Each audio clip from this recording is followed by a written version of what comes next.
Our today's discussion is Indian Contract Act. कौन सा act बेटा? Indian contract act. Indian contract act आया कब था पता है तुम लोग को?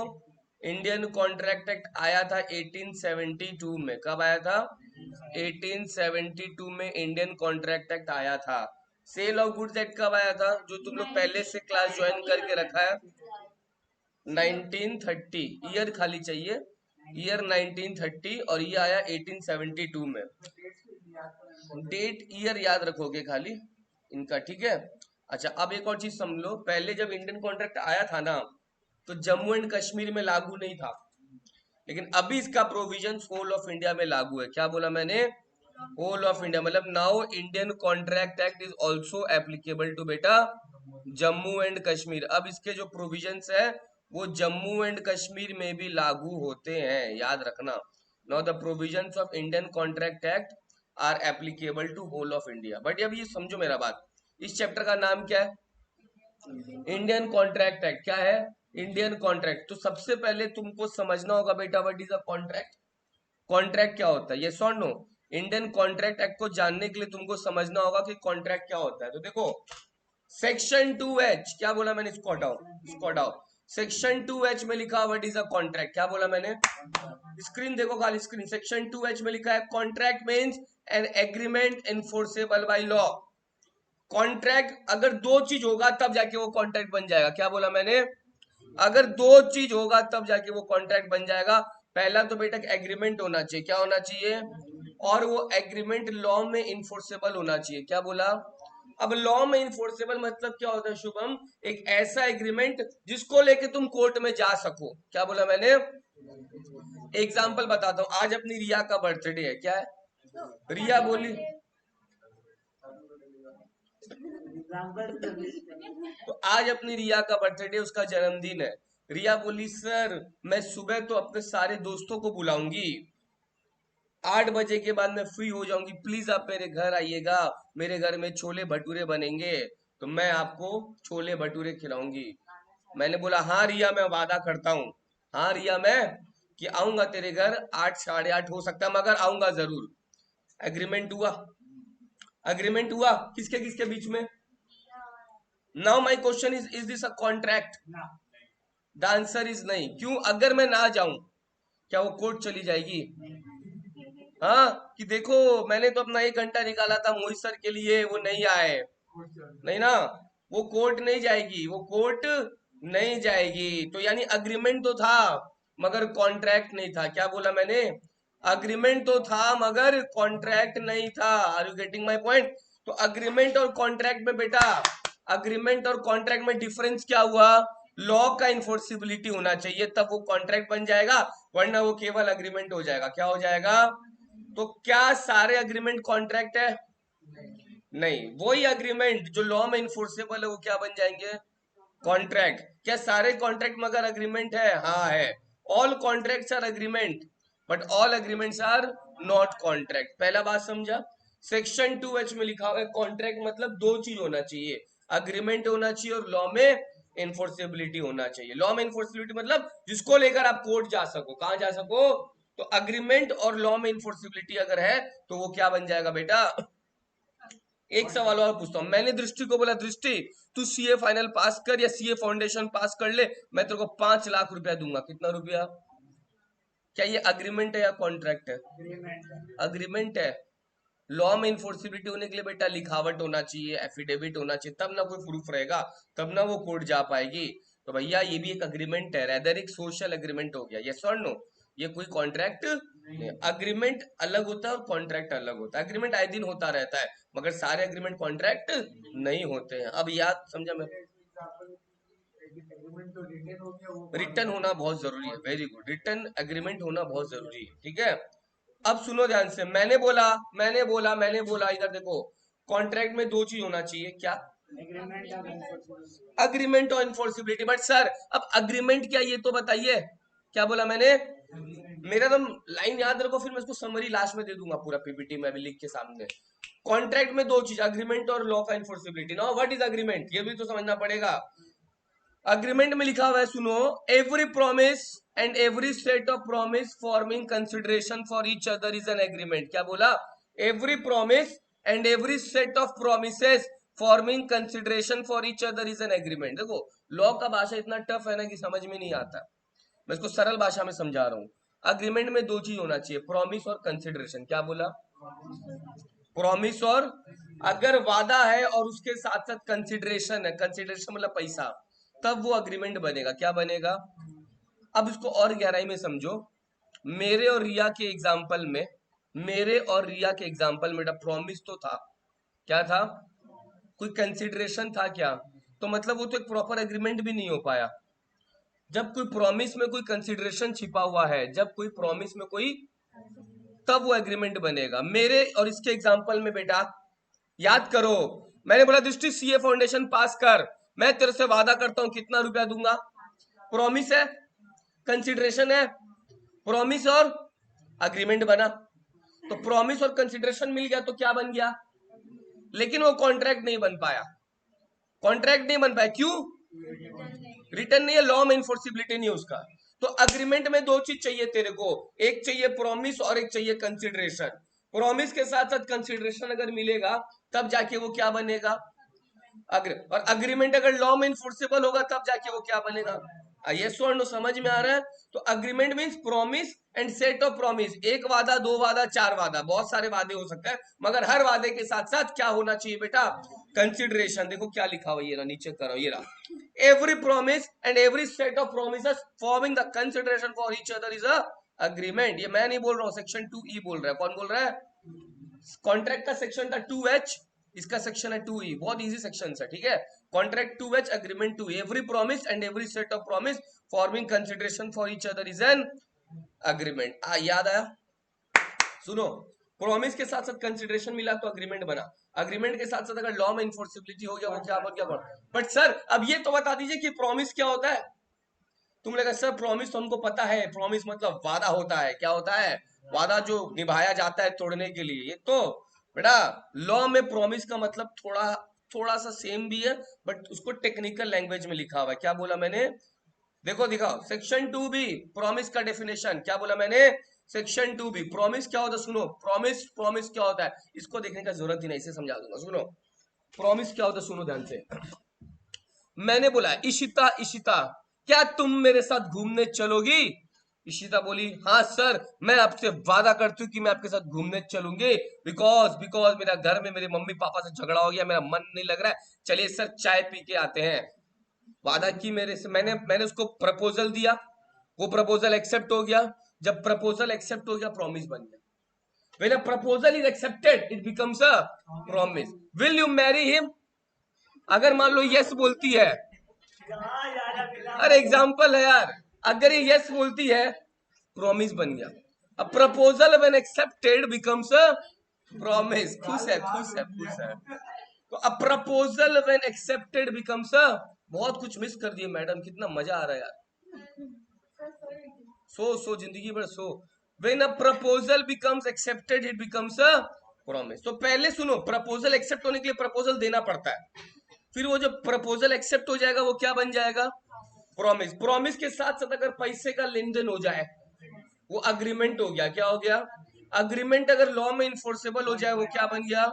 कॉन्ट्रैक्ट बन गया। मतलब समझो, मेरे और इशिता के एग्जाम्पल में, अच्छा चलो मेरे इशिता छोड़ो, इन दोनों के एग्जाम्पल में प्रपोजल था, एक्सेप्टेंस हुआ, क्या बना? प्रॉमिस। मगर वो अग्रीमेंट बन पाया क्योंकि उसमें क्या मिसिंग था? कंसिडरेशन। देखो प्रॉमिस से अग्रीमेंट बनने के लिए कंसिडरेशन होना चाहिए, इन लोग का प्रॉमिस तक ही रह गया, वो कोई अग्रीमेंट भी नहीं बन पाया, तो आगे कॉन्ट्रैक्ट बनना तो दूर का बात है। तो सीडी समझ रहे हो? सीडी, सीडी स्टार्ट हो रहा है प्रपोजल से, प्रपोजल एक्सेप्ट होता है तो प्रॉमिस बनता है, प्रॉमिस के साथ साथ कंसिडरेशन होता है तब वो अग्रीमेंट बनता है, और अग्रीमेंट जब लॉ में इन्फोर्सेबल हो जाए तो वो कॉन्ट्रैक्ट बनता है। ओके, गुनगुन का एग्जांपल लिया था। देखो सेक्शन 2B जो मैंने बोला, when the person to whom, when the person to him the proposal is made, मेरे एग्जांपल में आकाश वो पर्सन था जिसको प्रपोजल दिया गया, signifies his assent thereto, assent मतलब अपना हाँ कर दिया, assent मतलब हाँ कर दिया। proposal is said to be accepted, proposal is, and a proposal when accepted becomes a promise. तो समझो, एक बार सुनो, 2 मिनट रिकैप करा दे रहा हूं। मैंने बोला कोई चीज कॉन्ट्रैक्ट बनने के लिए अग्रीमेंट भी होना चाहिए और लॉ में इन्फोर्सेबल भी होना चाहिए। क्या होना चाहिए? अब कोर्ट जा सको तब वो कॉन्ट्रैक्ट बनेगा। जैसे मैंने दृष्टि को वादा किया था कि दृष्टि तुम पास हो जाओ सीए फाउंडेशन में, 10 लाख रुपया दूंगा। अग्रीमेंट है तो, मगर लॉ में तो नहीं जा सकते हो, कोर्ट में जा सकते हो। अगर मैं इसको ना दूं 10 लाख रुपया, ये कोर्ट में जाएगी नहीं, तो वो खाली क्या हो गया? अग्रीमेंट या कॉन्ट्रैक्ट है? अग्रीमेंट है, वो कॉन्ट्रैक्ट नहीं बन पाएगा। ठीक है। फिर अब अग्रीमेंट क्या होता है? अग्रीमेंट होता है दो चीज, प्रॉमिस विथ कंसिडरेशन। अगर प्रॉमिस के साथ साथ कंसिडरेशन है, कंसिडरेशन मतलब होता है बेटा पैसा, तब वो अग्रीमेंट बनेगा। क्या बनेगा? जैसे मेरा BMW गाड़ी है, आकाश बोले सर मेरे को बेच देंगे 10 लाख में। हाँ आकाश ले लेना ले लेना, बस हो गया, अग्रीमेंट हो गया। प्रॉमिस है और कंसिडरेशन है। मगर मगर मगर अग्रीमेंट तो है, अगर मैं ना बेचूं वो कोर्ट में जा पाएगा? कहां से प्रूफ करेगा? कोर्ट में कुछ तो है ही नहीं उसके पास। तो प्रॉमिस और कंसिडरेशन से अग्रीमेंट बनता है। अगर अग्रीमेंट लॉ में इन्फोर्सेबल होता है तो वो क्या बन जाता है? कॉन्ट्रैक्ट बन जाता है। नो व्हाट इज अ तुम्हारा प्रॉमिस, अभी जस्ट बताया। अगर एक प्रपोजल एक्सेप्ट हो जाता है तब वो क्या बन जाता है? प्रॉमिस। समझा मेरा बात? ये पूरा ग्लिम्स था, शुरुआत का 15-20 मिनट का वीडियो देख लेना एक बार। चलो नाउ वेरी वेरी इंपॉर्टेंट, ध्यान से सुनना। ये मैंने ऑलरेडी दे बता दिया तुम लोग को। हाँ, एक एग्जांपल है, father promises his son to pay him daily 500 per month, मगर पापा बाद में पापा मना कर देते हैं कि नहीं देंगे तेरे को। एक पापा बेटा से वादा करता है कि रोज तेरे को या हर महीना तेरे को 500 रुपया देगा, पॉकेट खर्चा, लेकिन पापा बाद में देने से मना कर देता है। क्या बेटा कोर्ट में जा सकता है क्या? The answer is no. आपस में घर के मेंबर्स के बीच में कोई बातचीत हो रहा है, वो सोशल एग्रीमेंट होता है। क्या होता है? उसमें तुम कोर्ट में नहीं जा, कभी गया है क्या? कोई ऐसा होता है क्या? नहीं होता है। तो वो सोशल एग्रीमेंट है, वो कोई कॉन्ट्रैक्ट नहीं है। यस और नो ध्यान रखना, ठीक है। अच्छा इसके अलावा अग्रीमेंट और कॉन्ट्रैक्ट में मैंने ऑलरेडी अच्छा समझा दिया कि अग्रीमेंट किसको बोलते हैं। अच्छा, अग्रीमेंट किसको बोलते हैं? Promise with consideration. कॉन्ट्रैक्ट किसको बोलते हैं? अग्रीमेंट प्लस लॉ का इन्फोर्समेंट। मेरा सवाल है, स्क्रीन मत देखो, कौन सा वाइट टर्म है कौन सा नैरो टर्म है? गलत। अग्रीमेंट वाइट टर्म है। पूछो क्यों? क्योंकि अग्रीमेंट तो बहुत कुछ हो सकता है दुनिया में, मगर सारे अग्रीमेंट कॉन्ट्रैक्ट? 10 अग्रीमेंट उसमें से 4 कॉन्ट्रैक्ट है, तो वाइट कौन सा हुआ? अग्रीमेंट ना हुआ। क्योंकि अग्रीमेंट अगर लॉ में इन्फोर्सेबल होगा तब जाके वो क्या बनेगा? तो अग्रीमेंट ज्यादा वाइड हो गया, कॉन्ट्रैक्ट नैरो है। बिकॉज अग्रीमेंट हर कुछ हो सकता है। ये सुन, कल मैंने ग्रुप में मैसेज किया 7:30 तुम लोग आ गया, अग्रीमेंट हुआ ना हमारे बीच में, कॉन्ट्रैक्ट थोड़ी हुआ। कॉन्ट्रैक्ट थोड़ी, अगर कुणाल नहीं आता तो कौन सा किसके खिलाफ केस फाइल कर देता मैं। अग्रीमेंट बहुत कुछ हो सकता है। Yes or no? अच्छा, अग्रीमेंट क्या हर बार लीगल ऑब्लिगेशन क्रिएट करेगा? नहीं। हम लोग घूमने जाते हैं, खेलने जाते हैं, कोई लीगल ऑब्लिगेशन तो क्रिएट नहीं कर रहा, मगर कॉन्ट्रैक्ट एक लीगल चीज आ गया। कॉन्ट्रैक्ट एक, तो कॉन्ट्रैक्ट से एक लीगल ऑब्लिगेशन क्रिएट होता है, मगर अग्रीमेंट से कोई लीगल ऑब्लिगेशन क्रिएट हो भी सकता है। जिस अग्रीमेंट से लीगल ऑब्लिगेशन क्रिएट होता है उसको क्या बोल देंगे? Contract, white. और जिस अग्रीमेंट से कोई लीगल ऑब्लिगेशन क्रिएट नहीं होता है वो कॉन्ट्रैक्ट नहीं है। वो एग्रीमेंट है मगर कॉन्ट्रैक्ट नहीं है। बस समझा मेरा बात? अब सुनो ध्यान से। अग्रीमेंट का कुछ कुछ इंपॉर्टेंट है फीचर्स। पहला है बेटा टू पार्टीज। अग्रीमेंट क्या कोई आपस में खुद से अग्रीमेंट करता है क्या तुम? हाँ, मैं और मेरी तनाई आपस में बात किया करते हैं अक्सर, ऐसा नहीं होता है ना। अग्रीमेंट मिनिमम कितना पार्टी चाहिए? 2 पार्टी। 2 पार्टी मिनिमम बोल रहा हूँ, ज्यादा तो हो सकता है, मगर you require at least how many parties in agreement? 2 parties. Are you getting my point? ध्यान रखना, अग्रीमेंट हमेशा कितना जन के बीच में होगा? 2 जन के बीच में होगा। 2 जन के बीच में अगर कुछ चीज नहीं हो रहा है, एक ही जन है, तो फिर अग्रीमेंट नहीं है, तो कॉन्ट्रैक्ट का सवाल ही नहीं है। Are you getting my point? यहाँ पे केस आया था, देखो क्या हुआ। एक पार्टनरशिप फर्म डिसॉल्व हो रहा था। क्या हो रहा था? डिसॉल्व मतलब पता है क्या हो रहा है? पार्टनरशिप फर्म बंद हो रहा है। तो उसके जो एसेट्स थे ना बेटा, वो पार्टनर्स में बांटना स्टार्ट हो गए। फर्म बंद हो रहा है, बिजनेस बंद हो रहा है, तो एसेट्स किसका होगा? पार्टनर का होगा। तो पार्टनर्स के बीच में एसेट बंटना क्या हो गया? स्टार्ट हो गया। अब सेल्स टैक्स ऑफिसर बोला रुक रुक रुक, एसेट्स बट रहा है पार्टनर में, तो इस पर टैक्स लगाया जाए। क्या लगाया जाए? बट बेटा क्या वो सेल का कॉन्ट्रैक्ट था क्या? नहीं, वो तो फर्म बंद हो रहा था, जिसलिए एसेट्स को बांट दिया गया किसके बीच में? पार्टनर्स के बीच में। तो बेटा वो कोई सेल का कॉन्ट्रैक्ट नहीं था। The partners being joint owner of those assets can not be both buyer and seller. Partner तो कोई बायर और सेलर था ही नहीं, वो that was not a contract of sale, sale में बहुत कुछ होता है, अपने पढ़े हैं contract of sale, agreement to sell, तो वो सेल का कॉन्ट्रैक्ट नहीं था, इसलिए उसको टैक्स लगाना गलत है। समझा मेरा बात? तो अग्रीमेंट होना चाहिए कितना पार्टीज का, कम से कम 2 पार्टीज का। दूसरा पॉइंट बेटा क्या लिखा, very important, parties must intend to create legal obligations. क्या बोला मैंने? Parties must intend to create legal, what is this? मैंने बोला शुभम, शुभम सुन ना यार, चल एक काम करते हैं, अपने ना मैं तेरे को 4 लाख रुपया दूंगा। कितना रुपया? तू मेरा पार्टनर बन जा मेरे बिजनेस में। वो हाँ कर दिया, अग्रीमेंट लग रहा है, तो प्रॉमिस है, एक्सेप्टेंस है, कंसिडरेशन है। मगर वो मेरे से पूछता है सर क्या चीज का बिजनेस है आपका? मैंने बोला मत पूछो, इतना बड़ा बिजनेस है, बैंगलोर, चेन्नई, महाराष्ट्र, हर जगह में फैला हुआ, मेरा चरस गांजा का धंधा है। किसका धंधा है? स्मगलिंग चलेगा? ठीक है। क्रिएट लीगल ऑब्लिगेशन है? नहीं है। अगर आपका ऑब्लिगेशन लीगल नहीं है तो बेटा फिर वो कॉन्ट्रैक्ट कभी नहीं बन पाएगा। ये सॉर नो? तो parties must be intend to create legal obligation. अब एक चीज समझो, ऐसा क्यों बोला गया, वेरी इंपॉर्टेंट सुनो। चलो इसने बोला हाँ सर मैं चरस गांजा का धंधा भी कर लूंगा आपके साथ। मैंने बोला अच्छा बात है। इसने मेरे को कितना रुपया दे दिया? पार्टनर बनने के लिए 4 लाख रुपया दे दिया। हम लोग का धंधा स्टार्ट हो गया, मगर मैंने अगले दिन इसको धंधा से निकाल दिया। इसका कितने का नुकसान हुआ? इसका औकात है कोर्ट में जाने का? नहीं है ना? क्यों बताओ? क्या बोलेगा? मैंने ना एक जन को 4 लाख रुपया दिया था जज साहब, मेरे को चरस गांजा का धंधा करना था माय लॉर्ड, लेकिन वो मना कर दिए, मेरे को निकाल दिए। मेरे को तो प्रूफ कर नहीं पाएगा वो कि मेरा मेरा इतना बड़ा बिजनेस है, मैं तो अपना बात छुपा लूंगा, उसको जरूर जेल हो जाएगा। क्यों भैया? क्योंकि तुम ऐसा बिजनेस के लिए पैसा क्यों दिया, राइट? तो यानी पार्टीज जो है वो लीगल रिलेशन होना चाहिए, लीगल ऑब्लिगेशन होना चाहिए, गलत काम नहीं होना चाहिए। समझा मेरा बात? ध्यान रखना, ठीक है? जिसके लिए आप कोर्ट में जा सको, जिसके लिए आप कोर्ट में जा सको, ठीक है? ऑब्जेक्ट आपका लीगल होना चाहिए। और लीगल ऑब्लिगेशन में एक एग्जांपल और समझ लो, बहुत इंपॉर्टेंट है। मैंने ऑलरेडी बोला सोशल एग्रीमेंट नहीं होना चाहिए। क्या नहीं होना चाहिए? एक केस है बेटा बेल्फर, बहुत प्रोमिनेंट केस है, बहुत ज्यादा इजी, याद रखना। बेल्फर वर्सेस बेल्फर। इसमें क्या होता बेटा, एक हस्बैंड ना, पता है क्या किया, एक हस्बैंड बेटा दुबई चला गया। कहाँ चला गया बेटा? वाइफ को बोल के गया सुन न जाने मन, मैं दुबई जा रहा हूँ, तो टेंशन मत रखना, बीवी और बच्चे का खर्चा मेरे को पता है, मेरे को देना पड़ता है, मैं हर महीना तेरे को 40 हजार भेजूंगा दुबई से। हो गया 3 महीना 4 महीना, धना धन धने धन भेजे जा रहे हैं। 6वां महीना से भेजना बंद कर दिया, 7वां महीना भी नहीं भेजा, 8वां महीना भी नहीं भेजा। वाइफ चली जाती है कोर्ट में। क्या कोर्ट वाला वाइफ के केस को एंटरटेन करेगा? कौन जीतेगा? पति जीत जाएगा। क्योंकि बेटा पति और पत्नी के बीच में जो अग्रीमेंट हुआ ना, ये सोशल एग्रीमेंट है, उसका ऑब्जेक्ट नहीं है कोई लीगल रिलेशनशिप क्रिएट करने का। तो वो अग्रीमेंट है मगर लीगल नहीं है बेटा, वो सोशल एग्रीमेंट है। क्या है? तो इसका नाम बेटा बेल्फर वर्सेस बेल्फर क्यों पड़ा? क्योंकि जो पति पत्नी थे ना, उनका सरनेम बेल्फर था। क्या था? जैसे मान लो मैं अगर अपनी पत्नी से वादा करता हूँ जब मेरा शादी हो जाएगा, तो केस का नाम क्या हो जाएगा? सिंघी वर्सेस सिंघी, मोहित सिंघी और मिस एक्स सिंघी। जब अंदर से तो फीलिंग आ रहा है, अब लग रहा है जल्दी हो जाएगा, ठीक है? अच्छा, अदर फॉर्मेलिटीज देखो, सुनो बहुत इंपॉर्टेंट है। कॉन्ट्रैक्ट रिटर्न भी हो, मेरा पूरा बात सुन लेना। कॉन्ट्रैक्ट रिटर्न भी हो सकता है, स्पोकन भी हो सकता है, पहला बात।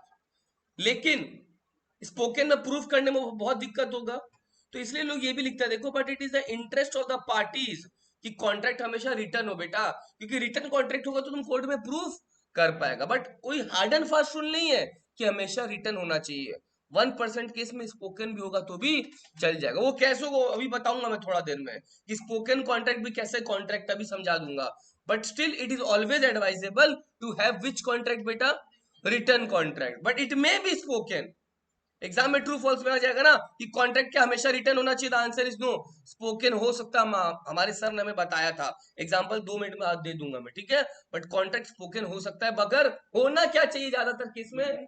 रिटर्न, ताकि आप पे प्रूफ का बर्डन नहीं आए। Yes or no? ठीक है। अब इसको थोड़ा देर में, जैसे इंश्योरेंस का कॉन्ट्रैक्ट रिटर्न होता है, बिकॉज 2 पार्टी रहता है, कॉन्ट्रैक्ट बनता है, साइन होता है, तो ये सारे कॉन्ट्रैक्ट क्या होते हैं बेटा? रिटर्न। दुनिया में जो बड़े बड़े कॉन्ट्रैक्ट्स होते हैं सारे क्या होते हैं? रिटर्न होना जरूरी है, ठीक है? Contract must be return. Next, contract बेटा जो अग्रीमेंट है वो हमेशा सर्टेन होना चाहिए। क्या होना चाहिए? जैसे मान लो मैंने हर्ष को बोला हर्ष मैं तेरे को 10 लीटर तेल बेच दूंगा 100 रुपया पर लीटर में, क्या बोला मैंने? 10 लीटर तेल 100 रुपए। बताओ ये अग्रीमेंट जो है वो सर्टेन है कि नहीं है? सर्टेन मतलब समझ में आता है तुम लोग को? ये जो मैंने लाइन बोला उसको देख के सब समझ में आ रहा है कि नहीं आ रहा है? मैं हर्ष को 10 लीटर तेल दे दूंगा 100 रुपए में, सर्टेन है क्या आकाश? नहीं है। क्यों? हाँ, कौन सा तेल भैया? सरसों का तेल, फॉर्च्यून का तेल, सनफ्लावर, समझ में आ रहा है? नहीं। ठीक है, तो तेल कौन सा तेल नहीं ना क्लियर हो रहा है? तो मतलब कॉन्ट्रैक्ट बेटा सर्टेन नहीं, अग्रीमेंट सर्टेन नहीं। तो अग्रीमेंट हमेशा सर्टेन होना चाहिए। क्या होना चाहिए? लेकिन अब मेरा एक सवाल है, ध्यान सुनो बेटा। अगर मैं एक ही तरह का तेल में डील करता हूँ तब तो अग्रीमेंट सर्टेन हो जाएगा, तब तो बताने का जरूरत नहीं है। बट अगर मेरे पास वैरायटीज ऑफ ऑयल है तो आई हैव टू मेंशन कि I will sell you this oil at this रुपया। समझा मेरा बात? तब वो अग्रीमेंट सर्टेन हो जाएगा। क्लियर हो गया मेरा बात? ध्यान रखना, अग्रीमेंट क्या होना चाहिए हमेशा? पहला मैंने बोला 2 पार्टी होना चाहिए। कितना पार्टी होना चाहिए? दूसरा बोला must be capable to create legal obligation. तीसरा मैंने क्या बोला? अग्रीमेंट में बी रिटर्न और spoken, but written always advisable होता है। चौथा क्या बोला? सर्टेन होना चाहिए। सर्टेन मतलब कौन सा ऑयल, एग्जाम्पल में कौन सा ऑयल, वो पता होना चाहिए। ठीक है, नेक्स्ट पांचवा क्या बेटा? Possibility of performance of an agreement. क्या बोला मैंने? पॉसिबिलिटी ऑफ अब जैसे मान लो कुणाल को कोई बोलता है, उसका उसका कोई मनपसंद इंसान है, बोलता है कुणाल तू मेरे को 1 करोड़ रुपया दे, मैं तेरे को आसमान से तारा तोड़ के ला दूंगी। ला दूंगी। प्रॉमिस है, कंसिडरेशन है, कंसिडरेशन है तो कितना रुपया? 1 करोड़। अग्रीमेंट बन गया। मगर बेटा ये कॉन्ट्रैक्ट, ये जो अग्रीमेंट बना है ये बेटा इम्पॉसिबल है। 1 करोड़ या 20 करोड़ भी अगर कोई दे दे, आसमान से तारा कोई तोड़ के ला सकता है क्या? The answer is no. तो अग्रीमेंट है ही नहीं। सुनने में अच्छा लगता है। जैसे मान लो एक एग्जांपल और, मैंने बोला रिया तो को 10 लाख रुपया दूंगा, ये जो चिलचट्टा मर गया उसको जिंदा करके दिखा दे। पॉसिबिलिटी है परफॉर्मेंस का? नहीं है। ठीक है, समझा? अच्छा, नाउ वेरी वेरी इंपॉर्टेंट। क्या हो कुणाल, ठंड लग रहा है? ऑफर एंड, तुम एक काम करो उसको चालू करो ना, क्योंकि मेरे को तो लगेगा मेरे को।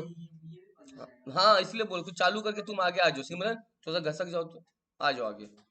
सीधा बोलो ना, आगे बैठना था। हाँ तो थोड़ा आगे, कोई दिक्कत नहीं है, आ जाओ आगे। क्या हुआ? आ जाओ कुणाल, आगे आ जाओ, कोई प्रॉब्लम नहीं है। अब सुनो ध्यान से।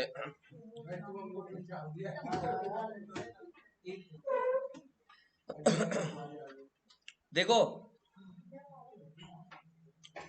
वेरी वेरी इंपॉर्टेंट, ये जो मैंने अभी बताया, ये जो मैंने बताया ये तो होना ही चाहिए एग्रीमेंट में। बट इसके अलावा जो और बोल रहा हूँ ये भी होना चाहिए।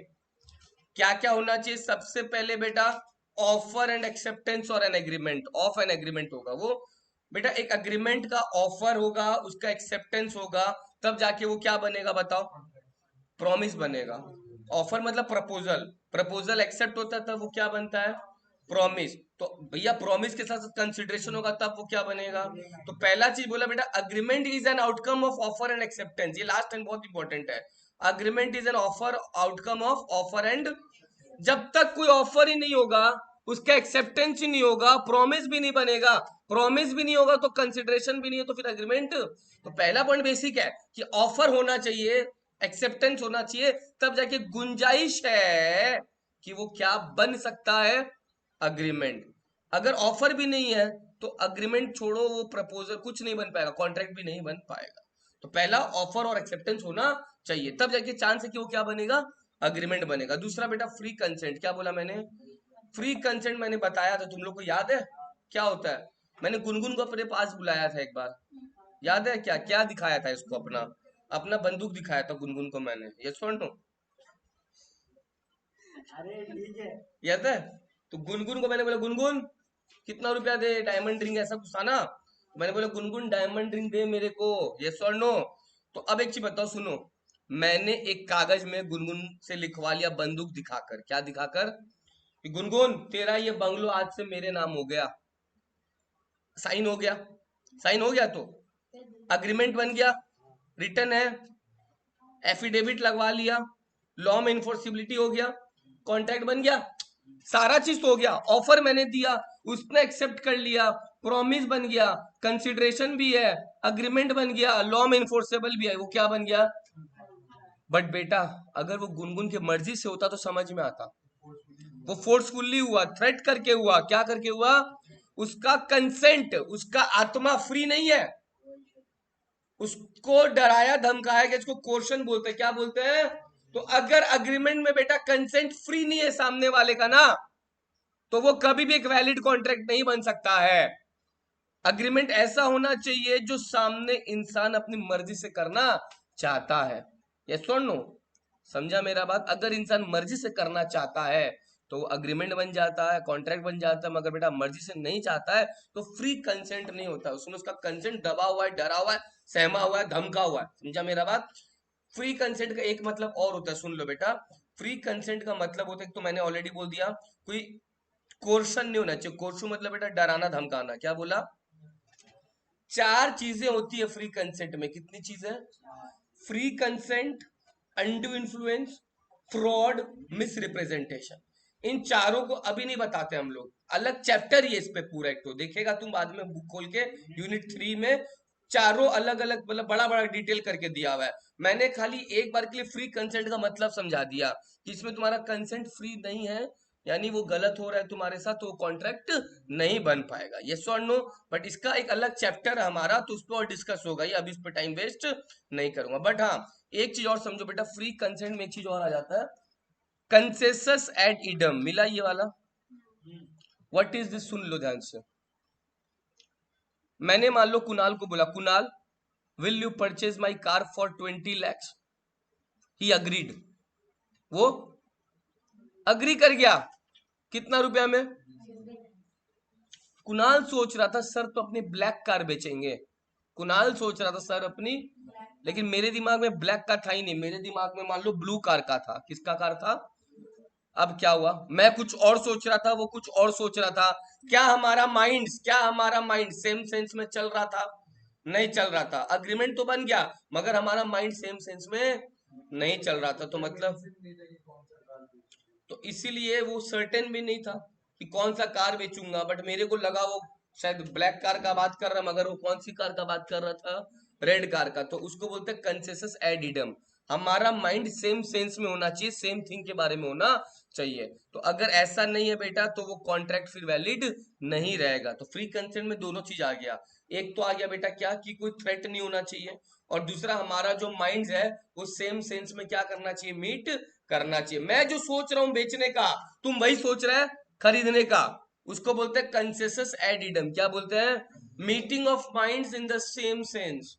Meeting of minds in the, जैसे हर्ष आया, वो बोला सर मेरे को ट्यूशन पढ़ना है, और मान लो मैं खाली लॉ पढ़ाता हूँ, क्या पढ़ाता हूँ, लेकिन उसको लगा सर सब पढ़ाते हैं, तो वो बोला चल अकाउंट्स पढ़ लेंगे सर से। अब वो किस चीज का पैसा दिया मेरे को? अकाउंट। लेकिन मैं क्या पढ़ाता हूँ? अग्रीमेंट बन गया, पैसा भी ट्रांसफर हो गया, but still it is not a valid contract. Reason being he was thinking for something else and I was thinking for something else. समझा मेरा बात? इसको बोलते हैं फ्री कंसेंट। क्या बोलते हैं?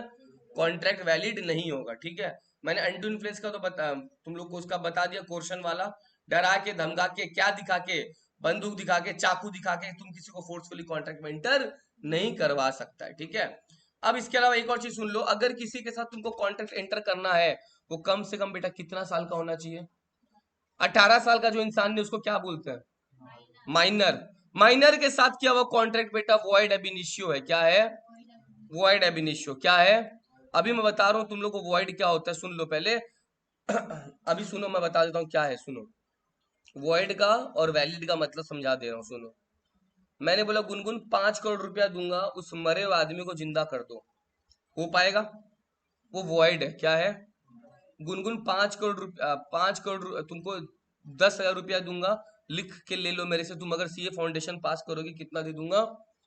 10,000। ये पॉसिबल है? उसका पास होना पॉसिबल है, मेरे पास 10,000 रुपया होना पॉसिबल है, ये वैलिड कॉन्ट्रैक्ट हो सकता है।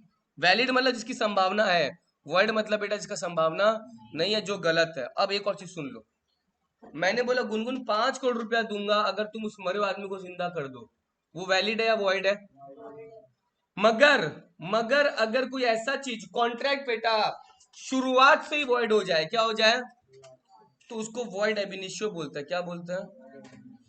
अब एक प्लीज एग्जांपल याद रखो जो बोल रहा हूँ। एक होता है वॉइड, एक होता है वॉइड एब इनिशियो। क्या बोला? वॉइड शुरुआत, कॉन्ट्रैक्ट शुरुआत में वैलिड हो सकता है मगर बाद में वॉइड हो सकता है। एग्जाम्पल, मैंने बोला मिस्टर राहुल को, राहुल आप मेरी पेंटिंग बना दो, 10 दिन के बाद दे देना, मैं आपको 1 लाख रुपया दे दूंगा। वैलिड कॉन्ट्रैक्ट लग रहा है। मैं पेंटिंग बनवाना चाहता हूं, किससे? मिस्टर, 1 लाख रुपया दूंगा, 10 दिन बाद दे देगा, कॉन्ट्रैक्ट वैलिड है। अनफॉर्चुनेटली बेटा मिस्टर राहुल 4 दिन बाद मर जाते हैं। जिस दिन कॉन्ट्रैक्ट एंटर हुआ था उस दिन वैलिड था, उस दिन वैलिड था। 4 दिन बाद मिस्टर राहुल है नहीं, मेरा खाली इतना चेहरा सा बना हुआ है, मैं तो वो पेंटिंग लूंगा नहीं, पहला बात है। कॉन्ट्रैक्ट बेटा क्या हो जाएगा? वॉइड हो जाएगा, मतलब उस कॉन्ट्रैक्ट का कोई अस्तित्व नहीं रहे। शुरुआत में वैलिड था, बाद में क्या हो गया? वॉइड हो गया। अब तुम सोचो, मैं ये पेंटिंग स्किल जैसा, स्किल का काम है ना, स्किल्स लगता है, किसी और से वो पेंटिंग नहीं बनवा सकता हूं मैं, तो बेटा वो कॉन्ट्रैक्ट पूरा पूरी क्या हो जाएगा? वॉइड। शुरुआत में वैलिड था मगर बाद में, लेकिन मैंने गुनगुन को जो काम बोला वो क्या बाद में वॉइड हुआ, या सोचो शुरू से ही वॉइड है? शुरू से तो तेरे को दिख रहा है कि कोई आदमी जो मरा वो जिंदा, उसको बोलते हैं वॉइड एब इनिशियो। क्या बोलते हैं? Void from the beginning, void from the. अगर तुम कोई ऐसे कॉन्ट्रैक्ट में एंटर कर रहे हो जो वॉइड एब इनिशियो, तुम सबसे बड़े बेवकूफ हो। तुम अगर किसी माइनर को जो 18 साल से कम है, अगर उसके साथ कॉन्ट्रैक्ट एंटर कर रहा है, वो वॉइड एब इनिशियो है। तुमको पता होना चाहिए माइनर जो बेटा उतना केपेबल नहीं है, उतना समझ नहीं है उसको कि कॉन्ट्रैक्ट क्या होता है, उसको आइडिया हो नहीं उसको, वो वॉइड एब इनिशियो। क्या है? Void ab initio. समझा मेरा बात? बट खाली वॉइड क्या होता है? खाली वॉइड होता है कि भैया हो सकता है शुरू में वैलिड हो मगर बाद में क्या हो जाए? वॉइड हो जाए। Void ab initio, void from the beginning. समझा मेरा बात? दोनों का मतलब, वैलिड का मतलब समझा, वॉइड का मतलब समझा, और किसका मतलब समझा? वॉइड एब इनिशियो का मतलब समझ गया। ठीक है। अच्छा एक चीज बताओ, जैसे मैंने शुभम को एग्जांपल दिया था, शुभम 4 लाख रुपया तुम मेरे को देना, मैं तेरे को क्या बना लूंगा? पार्टनर बना लूंगा। क्या चीज का बिजनेस है मेरा और शुभम का? चरस गांजा का, स्मगलिंग का बिजनेस है। मेरा सवाल है, क्या ये इलीगल कॉन्ट्रैक्ट है कि नहीं है? इलीगल है। हाँ। मैंने जो गुनगुन को बोला था, गुनगुन 5 करोड़ रुपया दूंगा, दोनों एग्जांपल भी रिलेट करूंगा, सुन लो। गुनगुन 5 करोड़ रुपया दूंगा उस मरे हुए आदमी को, इलीगल है क्या? इलीगल तो नहीं है, बेवकूफी है। मेरा गुनगुन वाला वॉइड है, कॉन्ट्रैक्ट का कोई अस्तित्व नहीं है ना, कोर्ट में नहीं ना जा पाऊंगा, कोर्ट बेवकूफ बोलेगा। मेरा और इसका वाला एग्जांपल में कॉन्ट्रैक्ट इलीगल है, कोर्ट में जा पाएगा वो? कोर्ट में जा पाएगा? नहीं जाएगा ना यार, उसको पता है इलीगल, तो वो ऐसे भी वॉइड हो गया। तो इलीगल जितने वो सारे वॉइड ही है, इलीगल जितने वो सारे, कोर्ट में जा नहीं पाएगा तुम। इलीगल सारे क्या है? लेकिन सारे वॉइड तो इलीगल नहीं है, सारे वॉइड तो इलीगल। मेरा और इसका वाला वॉइड था कि इलीगल था? वॉइड। इलीगल तो नहीं, मेरा तुम्हारा और वॉइड, इलीगल और वॉइड दोनों है मेरा। तो जितने इलीगल है दुनिया में, जितने एग्रीमेंट, सारे वॉइड है। मगर जितने बेटा वॉइड एग्रीमेंट है वो सारे इलीगल नहीं है। Are you getting my point? आसमान से तारा तोड़कर लाना वॉइड है या इलीगल है? वॉइड है, इलीगल तो नहीं है और वो भी वॉइड एब इनिशियो है, वॉइड नहीं है। वॉइड एब इनिशियो है, वॉइड फ्रॉम द बिगिनिंग है, वॉइड फ्रॉम द, शुरू से पता है कि आसमान से तारा तोड़ के लाना प्रैक्टिकली पॉसिबल, तो वो वॉइड नहीं है, वॉइड एब इनिशियो है। ठीक है।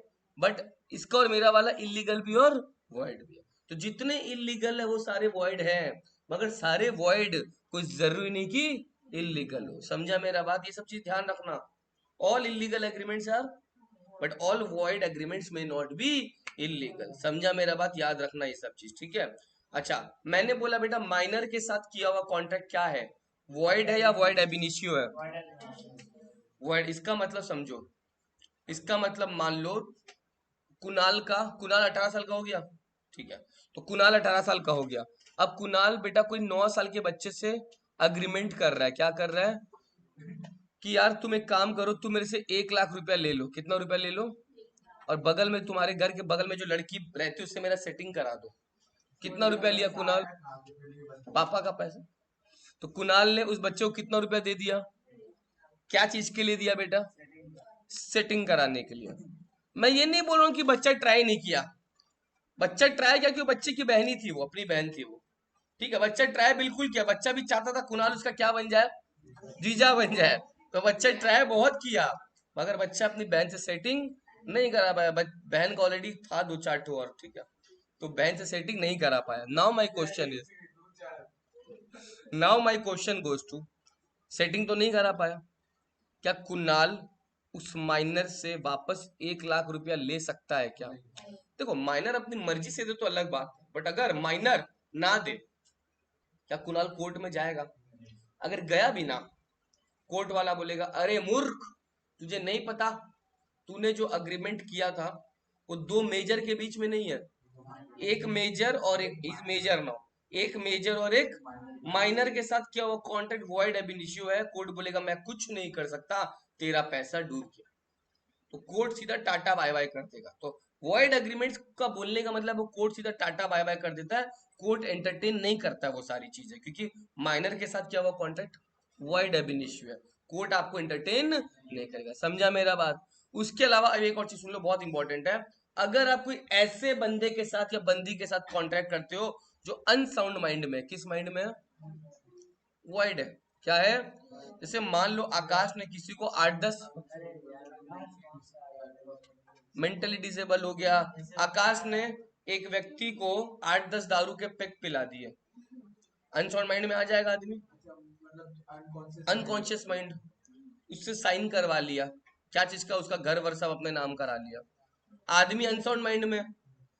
अनसाउंड माइंड में क्या हुआ बेटा, जो अग्रीमेंट है वो सारे वॉइड है। क्या वॉइड है, इनिशियो नहीं है, वॉइड है, ठीक है। वो सारे क्या है बेटा, वॉइड है। क्यों वॉइड है? क्योंकि बेटा उस आदमी को अपने, वो आदमी अपने सेंस में नहीं था जब कॉन्ट्रैक्ट एंटर किया गया था। तो ऐसा तुम किसी का, ऐसे तुम किसी के स्टेट का, ऐसे तुम किसी के कंडीशन का गलत फायदा नहीं उठा सकता आकाश, समझा मेरा? क्योंकि नशे में और मैं कुछ भी कर लूं उसके साथ, ऐसा नहीं चलेगा। लेकिन बस वो कौन प्रूव करेगा? आदमी प्रूव करेगा। आकाश प्रूव नहीं करेगा, आदमी प्रूव करेगा। नाउ हैव अ क्वेश्चन, मान लो आकाश ने 8-10 पैक पिला दिया, उस समय आकाश ने कुछ साइन नहीं करा, 6 घंटा बाद आदमी अपने होशो आवाज में आ गया मोटा मोटी। अब अगर आकाश उसे साइन करवाता है और वो आदमी साइन कर देता है, तो नाउ माई क्वेश्चन इज, क्या वो अग्रीमेंट अब एक वैलिड कॉन्ट्रैक्ट बन जाएगा? पहले वो अनसाउंड माइंड में था, बाद में वो साउंड माइंड में आ गया और आकाश उससे साइन करा लेता है, क्या वो वैलिड है? द आंसर इज हाँ। तो लॉ में देखो क्या लिखा है, लॉ में लिखा हुआ है जो अनसाउंड माइंड का पर्सन है वो कॉन्ट्रैक्ट में एंटर कर सकता है जब वो साउंड माइंड में हो।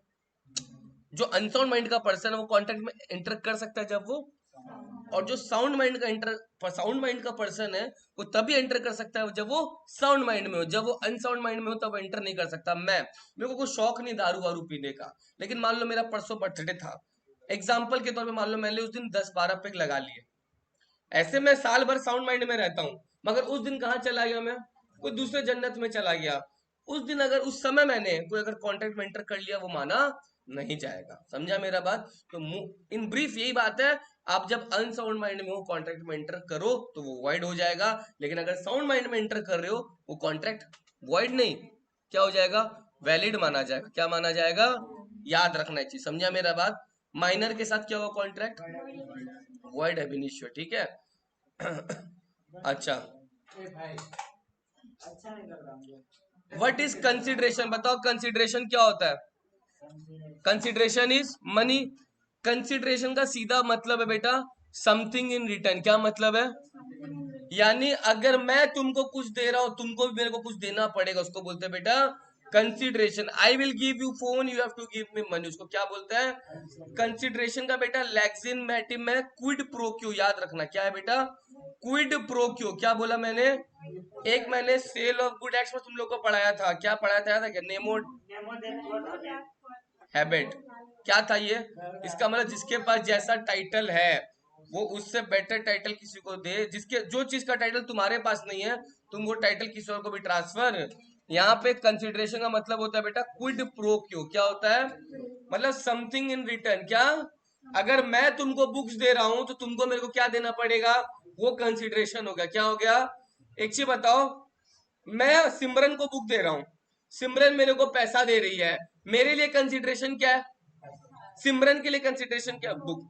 तो भैया कोई जरूरी नहीं कि दोनों के लिए पैसा ही कंसिडरेशन होगा, एक के लिए कोई थिंग होगा तो दूसरे के लिए पैसा हो सकता है। कंसिडरेशन मतलब whatever you are getting in return, that is called consideration. याद रखना, कंसिडरेशन मतलब बदले में जो दिया जाए उसको क्या बोलते हैं, कंसिडरेशन। मैंने ये पॉइंट पहले ही पढ़ा दिया, देखो क्या लिखा हुआ है। ए अग्री कर रहा है कि भैया बी को कि मैं अपना घर बेच दूंगा, बदले में तू मेरे को 100 kg कोकेन दे दे। कोकेन मतलब ड्रग्स, गलत है ना? तो बेटा वो अग्रीमेंट तो है मगर बेटा वो इलीगल है। क्या है? क्योंकि उसका कंसिडरेशन जो है क्या है, देखो दो चीज होता है। मेरा और शुभम के एग्जाम्पल में कंसिडरेशन इलीगल नहीं था, ऑब्जेक्ट इलीगल था। हमारा ऑब्जेक्ट क्या चीज का था, वो ऑब्जेक्ट इलीगल था। तो अगर ऑब्जेक्ट भी इलीगल है तो भी अग्रीमेंट इलीगल माना जाएगा। और मैंने यहाँ पे क्या बोला, यहाँ पे कंसिडरेशन इलीगल है। मैं तेरे को घर बेच दे रहा हूं, तू बदले में को गांजा दे दे, तो यहाँ पे कंसिडरेशन इलीगल है। नहीं समझा? अगर ऑब्जेक्ट भी इलीगल है तो भी अग्रीमेंट बेकार है, अगर कंसिडरेशन भी इलीगल है तो भी अग्रीमेंट बेकार है, वॉइड है। समझा मेरा बात? दोनों चीज समझ लो। जैसे मान लो एग्जाम्पल दे रहा हूँ, बताना यहाँ पे कि ऑब्जेक्ट इलीगल है, कंसिडरेशन इलीगल है, ठीक है? ऑब्जेक्ट इलीगल है या कंसिडरेशन इलीगल है, सोच के बताना। मैंने बोला मैंने बोला रिया तेरे को 10 लाख रुपया दूंगा, जा इशिता को जान से मार दे। ऑब्जेक्ट इलीगल है, कंसिडरेशन? ऑब्वियसली ऑब्जेक्ट, कंसिडरेशन तो 10 लाख रुपया ही है। Yes or no? तो यहाँ पे बेटा ऑब्जेक्ट क्या है, अग्रीमेंट वॉइड हो जाएगा। क्या हो जाएगा? वॉइड हो जाएगा। आज मान लो इशिता को टपका देती है, क्या बोला मैंने? आज मान लो इशिता को टपका देती है और मेरे पास आती है और मैं उसको 10 लाख रुपए देने से मना कर देता हूँ, कोर्ट में जा पाएगी? क्या बोलेगी? मैंने इसका खून कर दिया लेकिन मेरे को उसका सुपारी नहीं मिल रहा है। जो आदमी सुपारी के लिए बोला तो मना कर दिया, 5 लाख में कर देगा। समझा?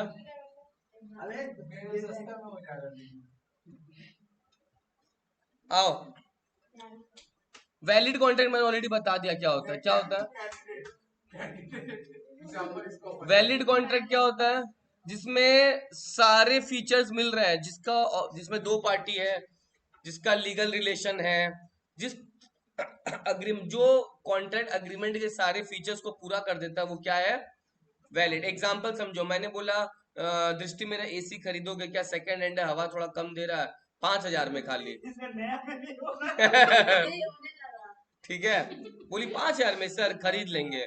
अग्रीमेंट बन गया, पैसा आ गया, इसी ट्रांसफर हो गया। वैलिड है कि नहीं है? तो इसमें तो कोई बेटा ऑब्जेक्ट भी गलत नहीं है, पार्टी भी दो है। तो वैलिड मतलब जिसमें सारे के सारे रिक्वायरमेंट पूरे होते हैं, वो कौन सा कॉन्ट्रैक्ट बन जाएगा? वैलिड। लेकिन बेटा वॉइड ऑलरेडी मैंने बता दिया तुम लोगों को। क्या? कोर्ट जिसको नहीं मानेगा, वो कॉन्ट्रैक्ट विच सीजेस, सीजेस मतलब जो इन्फोर्सेबल नहीं है, विच सीजेस टू बी इन्फोर्सेबल, जो इन्फोर्सेबल नहीं है। कहाँ इन्फोर्सेबल नहीं है? कोर्ट में। इन्फोर्सेबल मतलब आप उसको कहाँ लेकर नहीं जा सकते, तो उस कॉन्ट्रैक्ट अग्रीमेंट को क्या बोलते हैं बेटा? वॉइड अग्रीमेंट या वॉइड कॉन्ट्रैक्ट। समझा? Which can not B enforced in court of law, जिसको तुम कोर्ट में लेके नहीं जा सकता। मैंने एग्जांपल दिया था बुक का, याद है क्या? मिस्टर एक्स ने अग्री किया था पब्लिशर को कि भैया मैं आपके लिए बुक लिख दूंगा, उस समय वो कॉन्ट्रैक्ट वैलिड था। But after few days mister X dies in the accident, here the contract becomes void, क्योंकि अब वो परफॉर्म नहीं हो पाएगा। वो वॉइड एब इनिशियो नहीं है, वॉइड है। शुरुआत में वैलिड था मगर बाद में क्या बन गया? वॉइड बन गया, क्योंकि वो शुरुआत में तो मिस्टर एक्स जिंदा था ही, मगर बाद में वो क्या बन गया? वॉइड बन गया। समझा मेरा बात? याद रखना, ठीक है? अच्छा, एक एग्जांपल और दिया। मान लो कुणाल बोला सर आपकी फैक्ट्री में तो बहुत सारा चीनी पड़ा है, मेरे को 100 kg चीनी दे दीजिएगा, एडवांस भी दे दिया। बताओ वैलिड है कि वॉइड है? वैलिड है। चीनी का, चीनी क्या गलत चीज थोड़ी है भाई, चीनी वैलिड है। अनफॉर्चुनेटली मेरे फैक्ट्री में उसी शाम को आग लग गया, सारा चीनी जल गया, वो वॉइड हो गया क्योंकि वो परफॉर्म नहीं हो पाएगा। शुरुआत में वैलिड मगर बाद में, शुरुआत में वैलिड मगर बाद में void. Are you getting my point? याद रखना ये सब चीज कि कब वॉइड एब इनिशियो होता है, कब वैलिड होता है। और एक टर्म और आया क्या, देखो मैंने तुम लोगों को वैलिड का मतलब बताया, वॉइड का मतलब बताया, वॉइड एब इनिशियो का मतलब बताया, इलीगल का मतलब बताया। क्या क्या चीज का? Valid, void, void ab initio. अब एक लास्ट चीज और बचा है, क्या? ये 5 तरह का कॉन्ट्रैक्ट हो सकता है, valid, void, void ab initio, illegal, voidable. Voidable क्या होता है समझ लो ध्यान से, बहुत इजी है। देखो मान लो मैंने कुणाल के सर पे बंदूक रखा, क्या बोला, कुणाल साइन कर, चल साइन कर इस पे, अभी कर। वो कर दिया साइन, डर के मारे किया तो साइन कर दिया, वो साइन कर दिया। और अगर वो बाद में प्रूफ कर देता है कि सर ये मेरे साथ गलत हुआ है, मोहित सर ने तो मेरे सर पे क्या रखा, बंदूक। एक मिनट, जिस समय कुणाल ने साइन कर दिया उस समय तो कॉन्ट्रैक्ट वैलिड हो गया, मगर अगर बाद में कुणाल कोर्ट में जाके प्रूफ कर दिया कि सर ने बंदूक रखा, कोर्ट वाला मेरे को पकड़ेगा, पेपर फाड़ देगा, कॉन्ट्रैक्ट वैलिड रहेगा, क्या हो गया, अनवैलिड नहीं, वॉइड हो गया। एक मिनट, अगर वो नहीं गया, अगर वो कोर्ट के पास गया ही नहीं, मतलब वो कॉन्ट्रैक्ट को वैलिड कर दिया कि जो लिखा हुआ था वो सच था, मगर बाद में वो कोर्ट में जाता है और अगर बोल देता है नहीं सर मेरे, मैं प्रूफ कर सकता हूं कि मोहित सर ने जबरदस्ती किया, कोर्ट वाला उस कॉन्ट्रैक्ट को क्या कर देगा, वॉइड। एक मिनट, तो वो जो सिचुएशन था, कुणाल के सर पे बंदूक रखना, साइन करवा लेना, वो एक वॉइडेबल सिचुएशन है। क्या है, वॉइडेबल सिचुएशन से दो रास्ता निकलता है, मैंने बताया था इसके लॉ गुड एक्ट में, वॉइडेबल से दो रास्ता निकलता है, या तो वॉइडेबल से वैलिड हो जाता है या वॉइडेबल से वॉइड हो जाता है। मेरे एग्जांपल में वॉइडेबल से वॉइड कब हो जाएगा, जब वो कोर्ट में जाएगा और प्रूफ कर देगा तो वॉइड हो गया। और वॉइडेबल से मेरे एग्जांपल में वैलिड कब होगा, जब वो कोर्ट में नहीं जाएगा, तो प्रूफ कर दिया कि जैसा था वैसा ही है, मेरे पास कोई जबरदस्ती नहीं हुआ था मेरे साथ, तो वॉइड हो गया।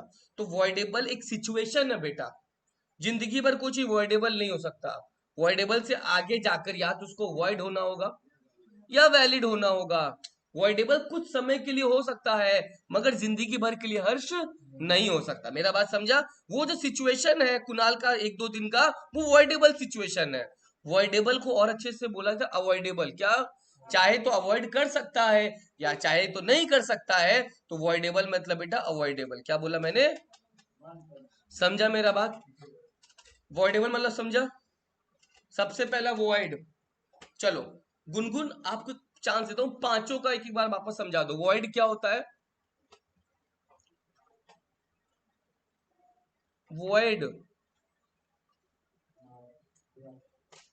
पांचों, वॉइड क्या होता है, वॉइड एग्जाम्पल देने बोल रहा हूँ, डेफिनेशन थोड़ी बोल रहा हूँ। सब कोई बता देगा क्लास में, देखोगे कैसे। देखो सबसे, आपकी नजर में सबसे कमजोर कौन है, आपके नजर में सबसे कमजोर कौन है, कोई नहीं है। चलो कुणाल से पूछता हूँ, कुणाल वॉइड का एग्जाम्पल बता दो, कुणाल वॉइड का एग्जाम्पल बता दो,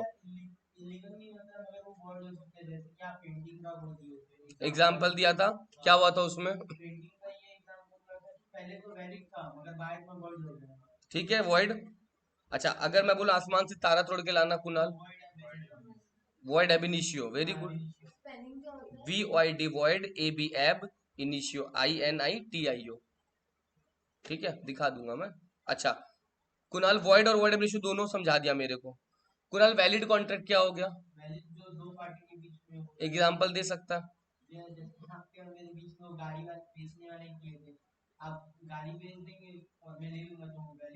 वैलिड हो गया, गाड़ी भी पता है कौन सा है कौन सा नहीं, सर्टेन है, तो वैलिड हो जाएगा। कुणाल इलीगल का,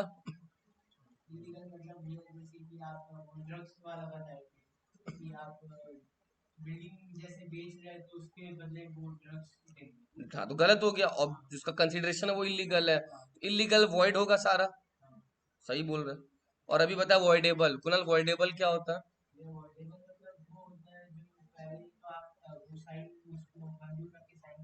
हाँ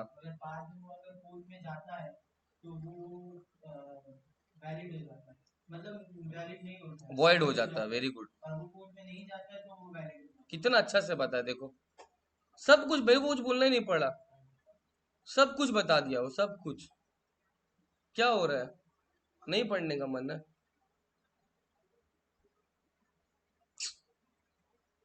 तुम लोग को समझ में आया सारा, void, voidable, void ab initio, illegal, voidable.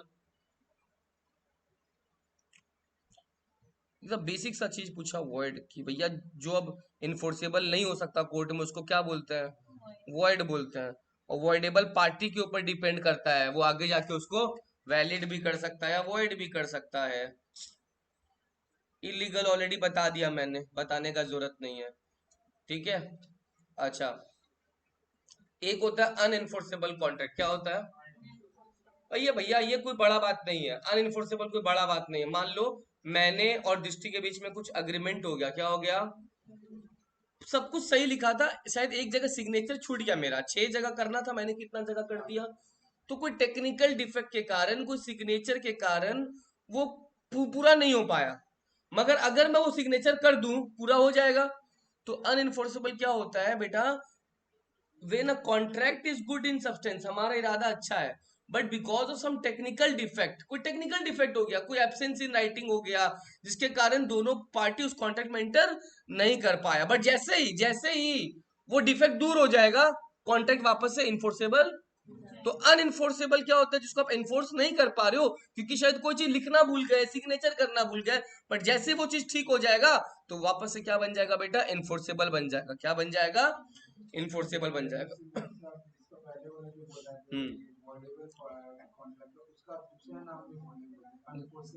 Voidable का दूसरा नाम नहीं, वॉइडेबल को अवॉइडेबल बोल सकता है, जिसको आप अवॉइड कर सकते हो, ठीक है। अच्छा, नेक्स्ट बेटा, एक होता है एक्सप्रेस कॉन्ट्रैक्ट, एक होता है इम्प्लाइड कॉन्ट्रैक्ट। क्या बोला मैंने, एक होता है एक्सप्रेस, एक होता है इम्प्लाइड। क्या होता है सर एक्सप्रेस, मैंने ऑलरेडी बताया, तुम लोग जो सेल ऑफ गुड्स एक्ट किया था। बता दे, एक्सप्रेस कर दे खुद से, और इम्प्लाइड बताने की जरूरत नहीं है। जैसे एग्जांपल, अगर हम कुछ खरीद रहे हैं तो वो परफेक्ट होना चाहिए, मतलब हमको बताना ना ये चीज हो। अच्छा, सेल बाय सैंपल, हाँ सेल बाय सैंपल, ये सब तो एक्सप्रेस होगा। सेल बाय सैंपल वगैरह इम्प्लाइड कंडीशंस होता है। Sale by sale by description, sale by both sample and by description. Express मतलब हम बताए भाई ना। एक्सप्रेस मतलब जो बता रहे हो, इम्प्लाइड मतलब इसको बताने का जरूरत नहीं हो। जैसे सेल ऑफ गुड्स एक्ट में क्या था, इम्प्लाइड है कि तुम जैसा डिस्क्रिप्शन दिखाया वैसे ही तेरे को देना है, वो इम्प्लाइड है, वो एक्सप्रेस नहीं ना। वो सब चलो मैं बताता हूँ। एक्सप्रेस कॉन्ट्रैक्ट और इम्प्लाइड का होता, सुनो। मैंने कुणाल को बोला, कुणाल 10 लाख रुपए में मैं अपना सेंटर बेच रहा हूँ, लेगा क्या, मतलब बस 10 लाख में, बोला हाँ कुणाल ले लेगा सर। क्या बोल के पार्टी ने अपना इरादा क्लियर किया, बोलकर एक्सप्रेस कर कर, उसको एक्सप्रेस कॉन्ट्रैक्ट बोलते हैं। क्या बोलते हैं, तो जब पार्टीज आपस में बातचीत करके अपने इरादों को अपने सामने रख रहे हैं, उसको कौन सा कॉन्ट्रैक्ट बोलेंगे, एक्सप्रेस में आपको बताना पड़ता है, क्या करना पड़ता है। लेकिन बेटा एक कॉन्ट्रैक्ट है इम्प्लाइड कॉन्ट्रैक्ट। क्या बोला, इम्प्लाइड कॉन्ट्रैक्ट छोड़ो, इम्प्लाइड अग्रीमेंट समझो, मैंने एग्जांपल में बताया था, वापस सुन लो। जैसे अच्छा एग्जांपल समझ लो, मान लो, हाँ मैं रास्ते में जा रहा हूँ, उसके बाद मैंने देखा मैंने ऐसा अपना जूता रखा, एक बच्चा सडनली उसमें पॉलिश करना स्टार्ट कर दिया मेरे जूता में। क्या बोला,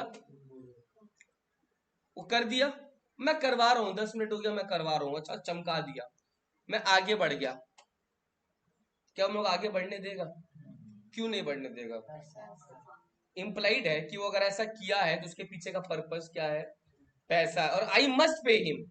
क्यों, क्योंकि अगर वो ऐसा कर रहा तो मेरे को पैसा जब नहीं देने का तो मेरे को पहले ही मना कर देना चाहिए कि मत करो भैया, now I am bound to pay him. क्या मेरे उसके बीच में कोई बात हुआ था, नहीं हुआ था, सडनली स्टार्ट हो गया और उसके बाद मैंने उसको पैसा देने से मना कर दिया, but I must pay him, उसको बोलते हैं इम्प्लाइड कॉन्ट्रैक्ट। क्या बोलते हैं, एक चीज और समझो, जैसे मान लो मैंने मान लो कोई वॉलेट खरीदा। क्या बोला मैंने, कोई वॉलेट खरीदा, या वॉलेट छोड़ो, मैंने मान लो कोई अपना खाना खरीदा, मान लो रास्ता कैफे से खाना मंगवाया था मैंने, 600 रुपए का खाना था, मैं 10 मिनट के लिए यहाँ पे रखा और शिवम के घर चला गया मैं, कितना रुपए का खाना था, अब पता नहीं क्या हुआ, मैं देख रहा हूँ 10 मिनट बाद गुनगुन बैठी थी, पूरा खाना खत्म हो गया मेरा, क्या जिम्मेदारी बनता उसका, या तो मेरे को पैसा दो, या तो मेरे को, इम्प्लाइड है भैया, हमारे आपस में बीच में कोई बातचीत नहीं हुआ था, गुनगुन नहीं बोली थी कि सर मैं आऊंगी आपका खाना खा लूंगी, ऐसा कुछ बात हुआ था नहीं, उसका जिम्मेदारी बनता है क्या, या तो मेरे को पैसा दे दो, नहीं तो वापस अपने फोन से ऑर्डर कर दो। ये इम्प्लाइड हो गया। क्या हो गया? इसमें बोलने का जरूरत नहीं पड़ता। Are you getting my point? ध्यान रखना है सब चीज। तुम खुद सोचो, एक भगवान कर ना हो, मान लो दृष्टि, दृष्टि और मान लो उसके एक फ्रेंड है, मान लो कविता करके। तो दृष्टि और कविता जब जा रही है तो दृष्टि कविता का फोन यूज कर रही है, और दृष्टि जब फोन यूज कर रही है तो दृष्टि के हाथ से कोई फोन छीन के लेके चला जाता है। फोन किसका था? दृष्टि का नहीं था, फोन कविता का था। कविता का फोन चला गया, किसके हाथ से चला गया? गलती किसका? फोन नया किसको दिलाना चाहिए? दृष्टि को दिलाना चाहिए ना, क्योंकि गलती उसका। कविता का क्या गलती है? तो इम्प्लाइड है बेटा कि जिससे गलती हुआ है बेटा वो वापस उसका भुगतान करे। तो इम्प्लाइड का मतलब समझ रहे हैं तुम लोग? मेरे एग्जांपल में इम्प्लाइड समझा? कूली, तुम ट्रेन से उतर रहा बेटा, कूली लाइन, पहले ट्रेन रुकेगा उससे पहले कूली चढ़ जाएगा बोगी में। ये सुनो, कहाँ जाना है, कहाँ जाना है बताइए। अब मान लो तुम कुली से कोई बातचीत नहीं किया पहले से, तुम उसको सामान दे दिया सीधा, और वो तुमको गेट नंबर 2 के बाहर छोड़ा, कुछ बातचीत नहीं हुआ पैसे का, और तुमको छोड़ दिया। उसके तुम भी अपना चलता बन रहा है, वो तुमको जाने देगा? वो बोलेगा भैया पैसा दीजिए। हाँ, पैसा का बात कहाँ की आप? ऐसा बोलता है क्या उसको? आप तो पैसा का बात नहीं कि, हमको लगा फ्री में होगा, ये सब तो हावड़ा स्टेशन में फ्री में चलता रहता है। ऐसा हुआ था कुछ? नहीं ना, नहीं बोल पाएगा। यू आर बाउंड टू पे। उसको बोलते हैं इम्प्लाइड कॉन्ट्रैक्ट। क्या बोलते हैं? एक्सप्रेस मतलब बोलकर जताया गया, इम्प्लाइड मतलब बिना बताए। समझा मेरा बात? मैंने तुम लोगों को सेल ऑफ गुड्स एक्ट में एक एग्जांपल दिया था, जब बस वाला बेटा अपने मुंह से बोल रहा है तुमको, ए धर्मतला धर्मतला धर्मतला, वो एक्सप्रेस है इम्प्लाइड है? एक्सप्रेस है। वो बस वाला एक्सप्रेस कर रहा है ना अपने मुंह से। बस वाला क्या कर रहा है? एक्सप्रेस कर रहा है। तो एक्सप्रेस में वो एक्सप्रेस हो गया। मगर बहुत बार क्या होता है बेटा, संध्या बाजार स्टॉपेज में बस रुका, बस वाला कुछ बोला नहीं, मैं चढ़ गया, मैंने देख लिया कहाँ जा रहा है वो बस, एस्प्लेनेड जा रहा है, मैं उसमें एस्प्लेनेड आ गया, मैं उतर रहा हूँ बिना पैसा दिए हुए। क्या मैं ऐसा बोल रहा हूँ क्या कि भैया आप तो हमको नहीं बोले थे कि पैसा देना पड़ेगा, हम क्यों दे पैसा? हमको लगा था भैया तो चैरिटी के लिए चल रहा है। ऐसा हो सकता है क्या? नहीं हो सकता है। वो इम्प्लाइड हो गया। एक बार तुम बैठ गया, पैसा देना पड़ेगा तुमको। समझा मेरा बात? तो एक्सप्रेस और इम्प्लाइड का मतलब समझा, दोनों ही कॉन्ट्रैक्ट हो सकता है। कुछ कॉन्ट्रैक्ट एक्सप्रेस होता है, कुछ कॉन्ट्रैक्ट इम्प्लाइड होता है। समझा?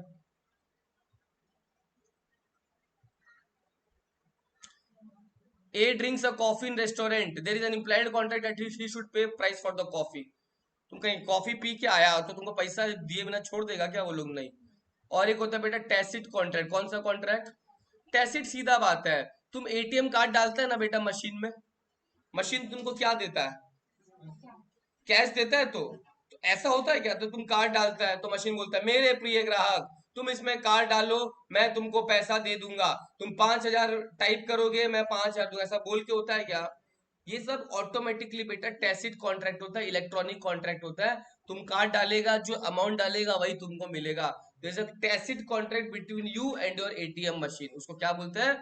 Tacit contract. याद रखना क्या बोलते हैं? टैसिट। कभी कभी तुम ये भी देखोगे अवरी मॉल में नीचे लगा हुआ है वेंडिंग मशीन वगैरह, तो उसमें यार तुम पैसा डालो तुमको कोल्ड ड्रिंक वगैरह मिल जाएगा। ये सब सारा कौन सा कॉन्ट्रैक्ट है बेटा? टैसिट। जहाँ पे एक आदमी और एक मशीन है, एक आदमी और एक, उसको कौन सा कॉन्ट्रैक्ट बोलता है? मेरा एक सवाल है, इसको कॉन्ट्रैक्ट में डालने का जरूरत क्या था? ये शायद कोई वीडियो में कोई टीचर नहीं बताया होगा। टैसिट कॉन्ट्रैक्ट को कॉन्ट्रैक्ट में डालने का जरूरत क्या था? बेसिक सा चीज है, तुम कार्ड डालता है पैसा मिल जाता है, तो इसको इतना महाभारत करके इसमें कॉन्ट्रैक्ट में क्यों लाए लोग? बताओ तो, क्यों लाया? लाने का जरूरत क्या था? बाकी हमको समझ में आ रहा है कि कॉन्ट्रैक्ट जरूरी है, बट इस टैसिट कॉन्ट्रैक्ट को अलग से क्यों लाया कि एटीएम वाले को भी स्कोप में इसमें डाल दिया कि टैसिट कॉन्ट्रैक्ट है? नहीं, रीजन बिंग वेरी सिंपल। 5,000 रुपया मैंने टाइप किया कार्ड में, मतलब कार्ड इंसर्ट किया, 5,000 रुपया हुआ। क्या पता है? 5,000 आया, और जैसे निकालने वाला था ना, पैसा वापस अंदर चला गया। अब क्या होगा पता है? मेरा तो 5,000 का नुकसान हो गया। 5,000 का नुकसान। मैं जाऊंगा बेटा बैंक वाले के पास। कहाँ जाऊंगा? बैंक वाला वहां से वाकई चेक करेगा कि जितना का कलेक्शन होना चाहिए उतना हुआ है कि नहीं हुआ। बैंक वाला बोला हाँ सर आपका ट्रांजेक्शन तो एकदम जेन्युइन था, आप सही बोल रहे हो, बैंक वाला मेरे को मेरा पैसा दे। बट ये तो तभी हो रहा है ना बेटा जब कुछ एक कॉन्ट्रैक्ट है। अगर किसी चीज को आप कॉन्ट्रैक्ट के स्कोप में नहीं डालोगे तो आपको पैसा वापस कहाँ से मिलेगा वो चीज। तो बहुत बार ऐसा होता है हमारा ट्रांजेक्शन पूरा नहीं होता है, पैसा फंस जाता है, बहुत बार एटीएम में प्रॉब्लम्स होता है। तो इसीलिए बैंक के पार्ट पे जिम्मेदारी बनता है उसको कॉन्ट्रैक्ट की तरह पूरा करना, क्योंकि वो लोग वादा तो तभी निभाएगा जब कॉन्ट्रैक्ट हुआ रहेगा। तो अगर मेरे और बैंक के बीच में ऐसा कोई कॉन्ट्रैक्ट है ही नहीं तो उसको घंटा फर्क पड़ता है मेरा पैसा आया या गया। तो इसलिए इसको टैसिट कॉन्ट्रैक्ट में डाला गया है ताकि जिस व्यक्ति का पैसा डूब रहा है उसको वो पैसा वापस मिल जाए। तो वो आपका था क्या, किसी का छूटा हुआ था, समझा। नेक्स्ट क्या लिखा हो देखो, कॉजी कॉन्ट्रैक्ट। क्या कॉजी का मतलब होता है सिमिलर टू, क्या होता है कॉजी मतलब सिमिलर टू, क्या बोला मैंने, कॉजी कॉन्ट्रैक्ट मतलब सिमिलर टू कॉन्ट्रैक्ट। क्या बोला,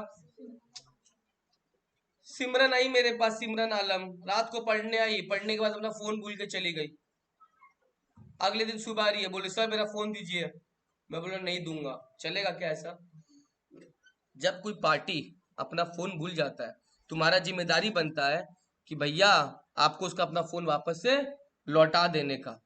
यहाँ पे पहले से कोई कॉन्ट्रैक्ट हुआ था क्या मेरे और सिमरन आलम के बीच में, कोई कॉन्ट्रैक्ट नहीं हुआ था कि तुम अपना फोन भूलो मैं तुमको अगले दिन लौटा दूंगा, ऐसा नहीं।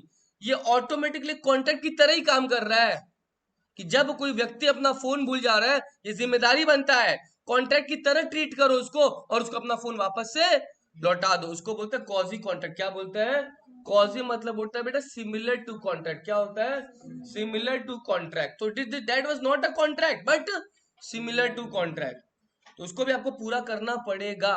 कॉजी मतलब क्या बोला, सिमिलर टू कॉन्ट्रैक्ट, याद रहेगा। कॉजी मतलब मेरे और उसके बीच में कोई कॉन्ट्रैक्ट नहीं हुआ था, ठीक है। ई कॉन्ट्रैक्ट क्या होता है, मतलब एग्जांपल दो आकाश।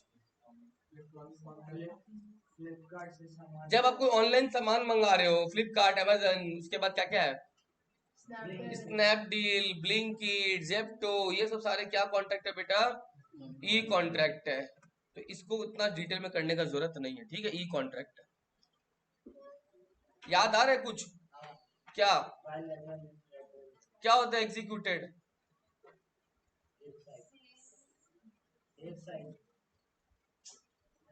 सेल्स, हाँ सेल्स होता है, जैसे एग्रीमेंट टू सेल।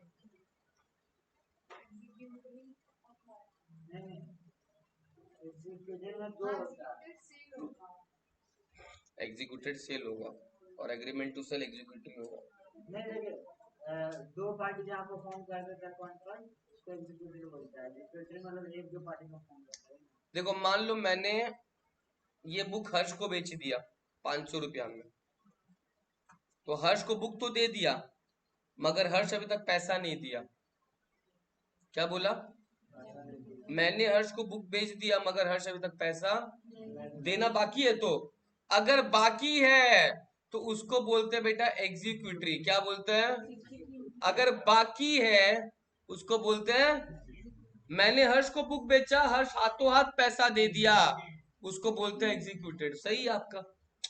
तो एग्जीक्यूटेड मतलब दोनों पार्टी ने अपना अपना काम कर दिया। एग्जीक्यूटिव में एक ने किया एक ने नहीं किया, दूसरे ने किया पहले वाले ने नहीं किया। ये स्वर्ण नो, जैसे मान लो मैं तुम लोग को पढ़ा रहा हूं, मान लो मैंने सीए फाउंडेशन पढ़ा दिया मगर इशिता ने फीस अभी तक नहीं दिया, एग्जीक्यूटेड है या एग्जीक्यूटरी है, बोला क्यों नहीं दिया, एग्जीक्यूटेड है एग्जीक्यूटरी है, एग्जीक्यूटेड है कि एग्जीक्यूटरी है, क्यों, मेरा काम तो हो गया उसका काम होना बाकी है, लेकिन मैंने पढ़ा दिया उसने फीस भी दे दिया, एग्जीक्यूटेड। समझा। तो जब दोनों पार्टी अपना अपना ऑब्लिगेशन पूरा कर देता है उसको क्या बोलते हैं, और जब कोई पार्टी अपना ऑब्लिगेशन पूरा नहीं करता उसको क्या बोलते हैं, एग्जीक्यूटरी बोलते हैं। समझा। आए दिन होता है, तुम मान लो पुचका खा रहा है, तुम पुचका खा लिया पैसा अभी तक नहीं दिया, क्या है वो, एग्जीक्यूटर ही है, अब पैसा दे दिया एग्जीक्यूटेड। समझा मेरा बात। ऐसा हो सकता है क्या, आधा एग्जीक्यूटरी आधा एग्जीक्यूटेड, आधा एग्जीक्यूटरी आधा एग्जीक्यूटेड हो सकता है क्या, कैसे हो सकता है, उधार 5 रुपया दिए या 5 रुपया वापस देंगे। 20 रुपए का चिप्स खाया, भैया 10 ही रुपया है मेरे पास, 10 रुपया कल ले लीजिएगा। ये सॉल्व नो, थोड़ा एग्जीक्यूटेड हो गया थोड़ा एग्जीक्यूटरी हो गया, कुछ तो एग्जीक्यूटेड हुआ है ना, थोड़ा एग्जीक्यूटेड हो गया और थोड़ा क्या हो गया एग्जीक्यूटरी हो गया। Are you getting my point? तो एग्जीक्यूटरी में ब्रेक देंगे 2 मिनट बाद, नहीं आ रहा इसलिए। कोई बात नहीं, यहाँ सो जाएंगे, प्रेजेंट करेंगे तो। सो जाओ सो जाओ, वो नींद आ रहा है। पीछे आओ, जाएंगे तो ट्रिगर करेंगे। एग्जीक्यूटेड और एग्जीक्यूटरी, तुमको शर्म आना चाहिए। तुम एक टीचर के सामने ऐसे बेहुदा बात कर रहे हैं, नालायक, समझा? कॉमन सेंस नहीं है क्या बोल रहा है? पीछे चले जाएगा, नींद आ रहा है, घर चला जाओ, घर चला जाओ, नहीं लेकिन हवा लग रही है इसलिए। घर चला जाओ ना। तुम बोला हवा लग रहा है, तुम क्या बोला? नींद आ रहा है। हाँ तो इसलिए पीछे चले तो बोलेगा ना हवा लग रहा है कि नींद आ रहा है? नींद लगा है इसलिए वो हवा लगा है, इसलिए तुम्हें पीछे चले जाता है। बोला पीछे चला जाए क्या? अपने साथ साथ दूसरे को भी डिमोटिवेट कर रहा है तुम। मत पढ़ो, से घर चला जाओ। नॉन स्टॉप अभी हम 1.5 घंटा से पढ़ा रहे हैं, 2 घंटा हो गया होगा पता नहीं, 1.5 घंटा। नींद आ रहा है, घर चले जाओ।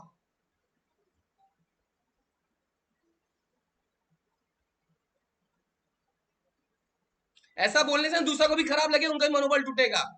किसी को अच्छा लगेगा तो भी नहीं लगेगा उसको।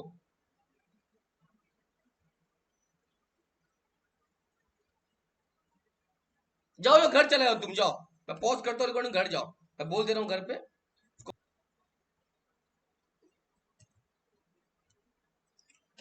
यूनिलैटरल कॉन्ट्रैक्ट क्या होता है? यूनिलैटरल कॉन्ट्रैक्ट होता है सेम चीज, एक आदमी अपना काम कर दिया, दूसरा आदमी अपना काम नहीं किया अभी तक, उसको क्या बोलते हैं? यूनिलैटरल कॉन्ट्रैक्ट में एक आदमी अपना काम कर दिया, दूसरा आदमी अपना काम, मैंने ट्यूशन पढ़ा दिया, इशिता का फीस आना, ये हो गया यूनिलैटरल। मेरा काम हो गया, किसका काम होना बाकी है? उसको बोलते हैं यूनिलैटरल। क्या बोलते हैं? और बाईलैटरल क्या होता है? जिसमें दोनों आदमी अपना अपना काम कर दिया, उसको क्या बोलते हैं? मैंने ट्यूशन पढ़ा दिया, इशिता ने फीस दे दिया, वो क्या हो गया? तो यूनिलैटरल में एक आदमी अपना काम कर दिया, दूसरा आदमी, तो वो एग्जीक्यूटेड है, एग्जीक्यूटरी है। और बाईलैटरल क्या है? दोनों आदमी अपना काम कर दिया, वो क्या हो गया? तो बाईलैटरल हो गया, एग्जीक्यूटेड। तो बाईलैटरल हमेशा एग्जीक्यूटेड होगा, यूनिलैटरल हमेशा क्या होगा? एग्जीक्यूटरी होगा, ये याद रखना, ठीक है? नेक्स्ट 5 मिनट का ब्रेक लेते हैं, फिर आगे स्टार्ट करते हैं, ठीक है? 5 मिनट का ब्रेक है।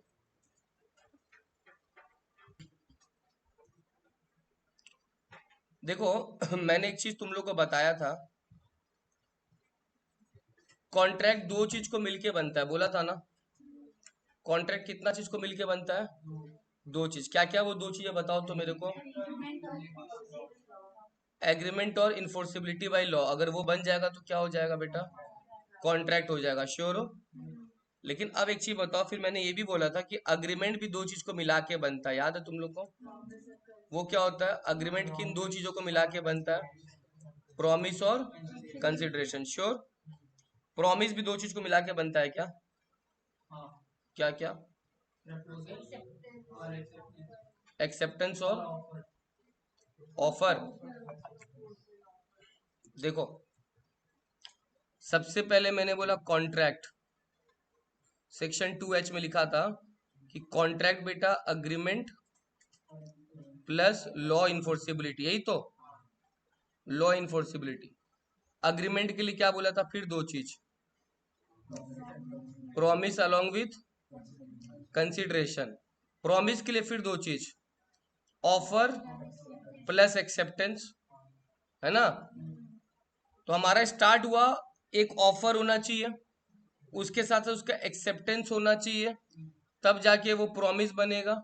प्रॉमिस के साथ साथ अगर कंसिडरेशन है, तब जाके वो अग्रीमेंट के साथ साथ अगर लॉ में इन्फोर्सिबिलिटी है तो कॉन्ट्रैक्ट बनने के लिए सबसे पहले बेटा एक ऑफर होना चाहिए, वो ऑफर एक्सेप्ट होगा तब जाके वो ऐसा ऐसा प्रॉमिस बनता है। बट नाउ माई सवाल is then what is offer, ये भी तो जानना पड़ेगा। तो ऑफर एकदम नीचे का सीढ़ी है, ये जानना पड़ेगा ऑफर क्या होता है। क्या बोला मैंने? व्हाट इज एन ऑफर, ये पहला चीज है कि ऑफर क्या होता है। तो सर ऑफर क्या होता है, समझो मेरा बात। ऑफर क्या होता है? मान लो ऑफर बेटा होता है an act to do something. क्या बोला? An act to do something which is always positive. क्या बोला? अभी मैं क्या पढ़ा रहा हूँ, क्या पढ़ा रहा हूँ बताओ। ऑफर क्या होता है? ऑफर मतलब होता है बेटा an act to do something. क्या बोला? An act to do something. या फिर बेटा एक और चीज हो सकता है जो कि है एब्सटिनेंस। क्या हो सकता है? देखो दोनों वर्ड तुमको तुम्हारे बुक में मिल जाएगा, ये देखो, ये देखो, विलिंगनेस टू डू और एब्सटेन फ्रॉम डूइंग, यानी एब्सटिनेंस बोला था ना मैंने। अब ये दोनों होता क्या, ये समझो पहले प्लीज, बहुत ज्यादा इंपॉर्टेंट है। देखो प्लीज समझो। देखो मैंने बोला Riya I will give you 30 lakhs। क्या बोला? I will give you 30 lakhs, 3 तल्ला से कूद जाओ। ऑफर दिया। ये कॉन्ट्रैक्ट तो देखो नहीं बन सकता, मैं सिर्फ ऑफर का एग्जांपल समझा रहा हूं। ऑफर क्या होता है? ऑफर हुआ बेटा 30 लाख रुपया दिया, 3 तल्ला से कूद जाओ। अगर वो ऑफर एक्सेप्ट करती है तो प्रॉमिस बन जाएगा। प्रॉमिस में कंसिडरेशन भी तो है, तो क्या बन गया? अग्रीमेंट। लेकिन अग्रीमेंट लॉ में इन्फोर्सिबिलिटी तो नहीं है, वो कॉन्ट्रैक्ट नहीं बनेगा। तो मेरा ये जो छोटा सा चीज था रिया के साथ, वो कहां तक पहुंच गया? वो अग्रीमेंट तक पहुंच गया, खाली कॉन्ट्रैक्ट नहीं बन पाया। अच्छा, मैंने जो 30 लाख रुपया दिया रिया को, कुछ करने के लिए या कुछ ना करने के लिए? कुछ करने। तो जब आप व्यक्ति को बेटा ऑफर देते हो कुछ करने के लिए, तो उसको बोलते हैं offer is an act to do something. कुछ करने के लिए जब आप पैसा देते हो तो that is an act to do something. लेकिन केस उल्टा कर दो, रिया देख मेरे को पता है तेरा बॉयफ्रेंड तेरे को छोड़ के भागा है, 30 लाख रुपया दिया दे रहा हूँ, प्लीज कोई भी बिल्डिंग से जंप वम मत करना प्लीज, देख तेरे को कुछ हो जाएगा हमको। अच्छा, इस बार रिया को पैसा दे रहा हूँ कुछ करने के लिए नहीं, उसे बचाने के लिए, कुछ ना करने के लिए। तो ऑफर दोनों हो सकता है, an act to do something और एब्सटिनेंस मतलब कुछ ना करने के लिए। Are you getting my point? इसका मतलब sir offer can be positive और नेगेटिव बोथ। पॉजिटिव हो गया टू डू समथिंग और नेगेटिव हो गया नॉट टू डू समथिंग। तो offer can be both positive और नेगेटिव। जैसे मैंने बोला Shubham I will give you 10 lakh रुपया। कितना रुपया? देख मेरे कुणाल का ध्यान रखना, कुणाल को कुछ नहीं होना चाहिए। तो ये कुछ होने के लिए, कुछ ना होने के लिए? ना होने के लिए, यस और नो। और मैं बोलूं देख शुभम को 10 लाख रुपया दे रहा हूँ, कुणाल को जान से मार दे, ये भी ऑफर है। कुछ करने के, देखो कुणाल ही सबसे पहले बोल रहा है कुछ करने के लिए। तो this is an act to do something and this is an act कि कुछ ना हो, समझा? दोनों ही ऑफर है, दोनों ही क्या है बेटा? तो offer is an act to do something or can be act to not to do something. This is called offer, समझा मेरा बात? और ऑफर जब एक्सेप्ट हो जाता है तो वो क्या बन जाता है बेटा? प्रॉमिस। देखो ऑफर का डेफिनेशन बहुत अच्छा से पढ़ना पड़ेगा तुमको कि what is an offer, what is the definition of offer. देखो यहाँ पे क्या लिखा हुआ ऑफर का डेफिनेशन। व्हेन वन पर्सन, मान लो मैं, सिग्निफाइज टू अनदर, रिया को सिग्निफाई किया क्या? हिज विलिंगनेस टू डू, मेरा कुछ करने का, और abstain from doing anything with a view. मैंने रिया को क्यों प्रपोजल दिया बेटा? With a view to obtain the assent of that other person, Riya की इच्छा जानने के लिए। क्या बोला? तो जब एक व्यक्ति दूसरे व्यक्ति को कोई प्रपोजल देता है ताकि दूसरे व्यक्ति का एसेंट को जान सके कि वो करना चाहता है या नहीं करना चाहता है, तो उस एक्ट या उस एब्सिस्टेंस को बेटा प्रपोजल बोलते हैं। क्या बोलते हैं? तो मतलब when one person signifies is assent there to, yes or no, to act to do something or not to do something with a view to obtain the assent of that another person, then such an act or abstinence is said to make a proposal. तब जाके वो क्या माना जाएगा? एक proposal. Proposal मतलब offer. जो मैं बार बार पढ़ा रहा था ना सीडी, तुम लोग को यहाँ पे एक सीडी पढ़ा रहा था, याद है? ये वाला ऑफर मिला था। तो बेटा इस सीडी में जो बेटा ऑफर था ना, उसी को प्रपोजल बोलते हैं। क्या बोलते हैं? प्रपोजल। ये वाला देखो, ये जो मैं बता रहा हूँ, ये वाला ऑफर मतलब क्या होता है बेटा? तो प्रपोजल ऑफर दोनों सेम होता है ना। Proposal when accept becomes a, offer when accepted becomes a, दोनों सिनोनिम है। ऑफर एक्सेप्टेंस मिलकर प्रॉमिस बनता है, जब प्रपोजल एक्सेप्टेंस मिलकर भी क्या बनता है? प्रॉमिस के साथ साथ कंसिडरेशन होता था, वो क्या बनता है? अग्रीमेंट के साथ साथ बेटा लॉ में इन्फोर्सिबिलिटी होता है, वो क्या बनता है? कॉन्ट्रैक्ट बनता है। Are you getting my point? Offer मतलब समझा क्या होता है? ऑफर मतलब in a person signifies is assent to another person to do और नॉट टू डू समथिंग, ताकि दूसरे का एसेंट भी जान सके, तो फिर उसको बोलते हैं बेटा ऑफर देना। क्या देना? ऑफर देना। याद रखना प्लीज, डेफिनेशन बहुत ज्यादा इंपॉर्टेंट है ऑफर का।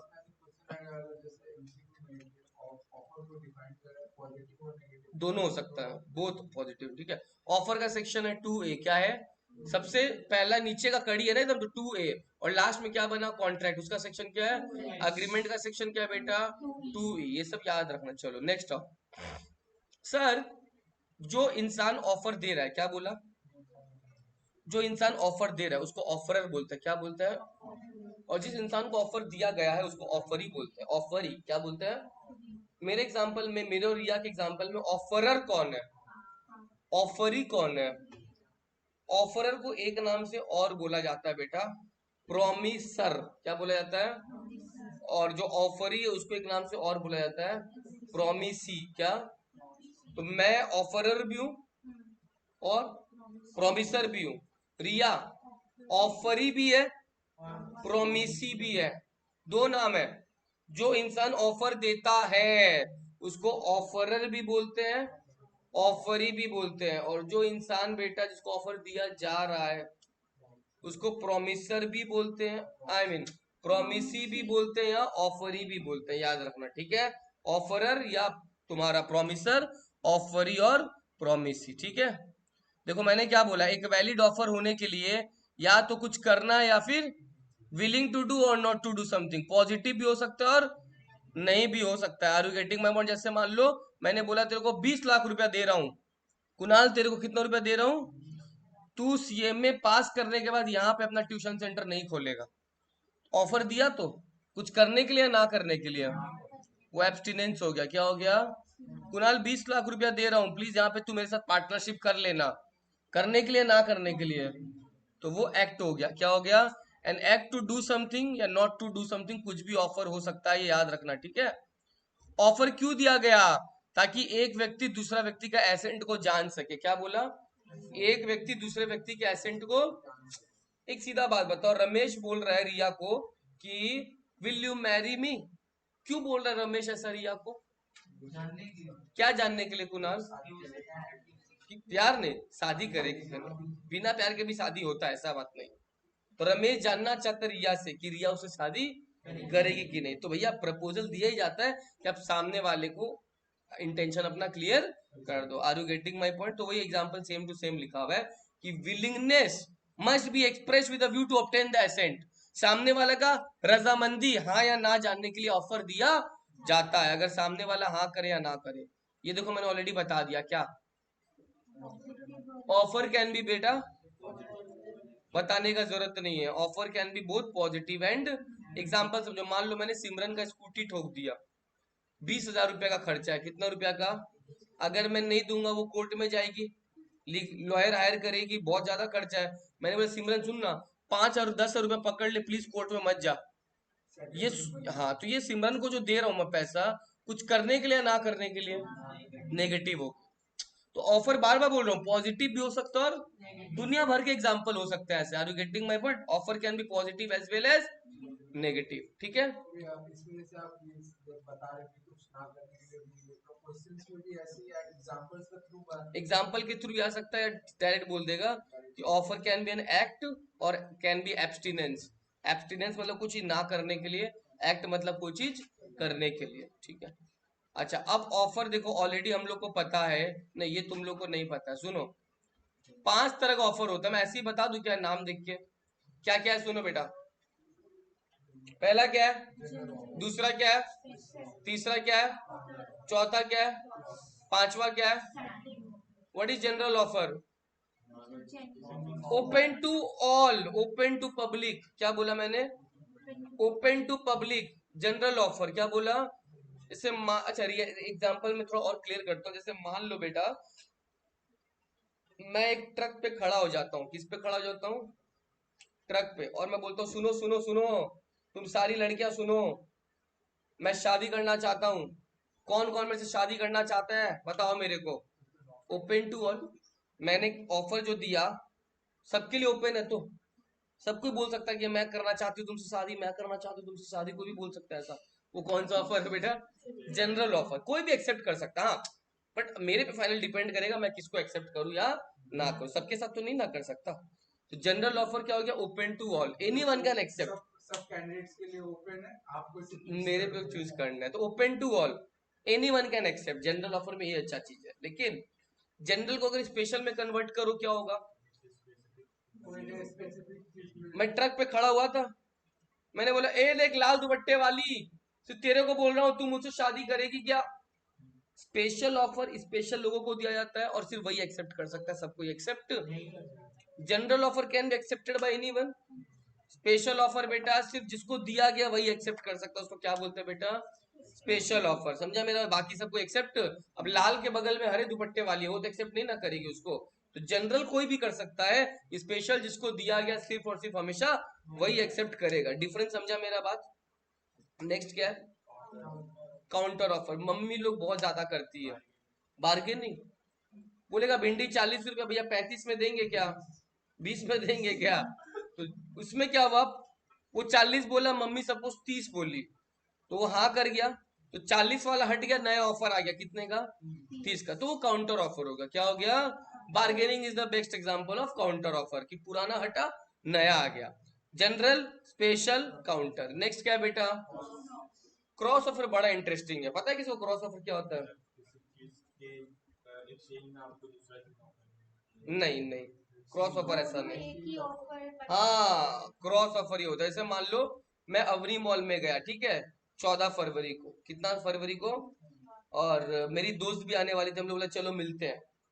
हुआ क्या, मैंने भी लाल गुलाब रखा, उसने भी लाल गुलाब रखा, नॉर्मल दोस्त थे हम लोग, और पता नहीं क्या हुआ, एकदम just same to same time पे will you marry me, will you marry me, दोनों ने अपने जो ख्यालात थे एक साथ सामने प्रकट किए। ना मेरे को पता था कि वो ऐसा कुछ मेरे लिए फील करती है, ना उसको पता था कि मैं उसके लिए कुछ ऐसा फील करता हूँ। ये जो ऑफर दोनों को पता ही नहीं था, मगर एक्सचेंज हो गया, उसको क्या बोलते हैं बेटा? Cross offer. Both parties exchange identical offer in ignorance of each other offer. ऐसा ही लाइन है कुछ, ठीक है। दोनों पार्टी को नहीं पता था, वो लोग आइडेंटिकल व्यूज अपने एक्सचेंज कर रहे हैं इन ignorance of each other offer, उसको क्या बोलते हैं बेटा? Cross offer. क्या बोलते हैं? ऐसे रियलिटी में मैं अपना लाल गाड़ी तुमको बेचना चाहता हूँ शुभम, और तुम भी वही खरीदना चाहता है, ये कौन सा ऑफर हो गया? क्रॉस ऑफर हो गया। क्रॉस ऑफर मतलब जो बेचना चाहता हूँ वही खरीदना भी चाहता था। लास्ट क्या है? ये ऑफर कुछ लिमिटेड डेज तक, लिमिटेड टाइम तक रहता है, उसके बाद वो ऑफर लैप्स हो जाता है। क्या हो जाता है? एग्जैक्टली। तो स्टैंडिंग ऑफर अभी कुछ समय के लिए सीमित है, उसके बाद वो ऑफर क्या हो जाएगा? हट जाएगा। तो कितना तरह का ऑफर हो गया बेटा? 5। General offer, special offer, counter offer, cross offer, standing offer. पांचों समझा मेरा बात? बट एक चीज और सुन लो ध्यान से। जनरल ऑफर में क्या होता है, बहुत इंपॉर्टेंट है। एक केस स्टडी था, कार्बोलिक वर्सेस, देखो यहाँ पे होगा मेरा, हाँ ये रहा,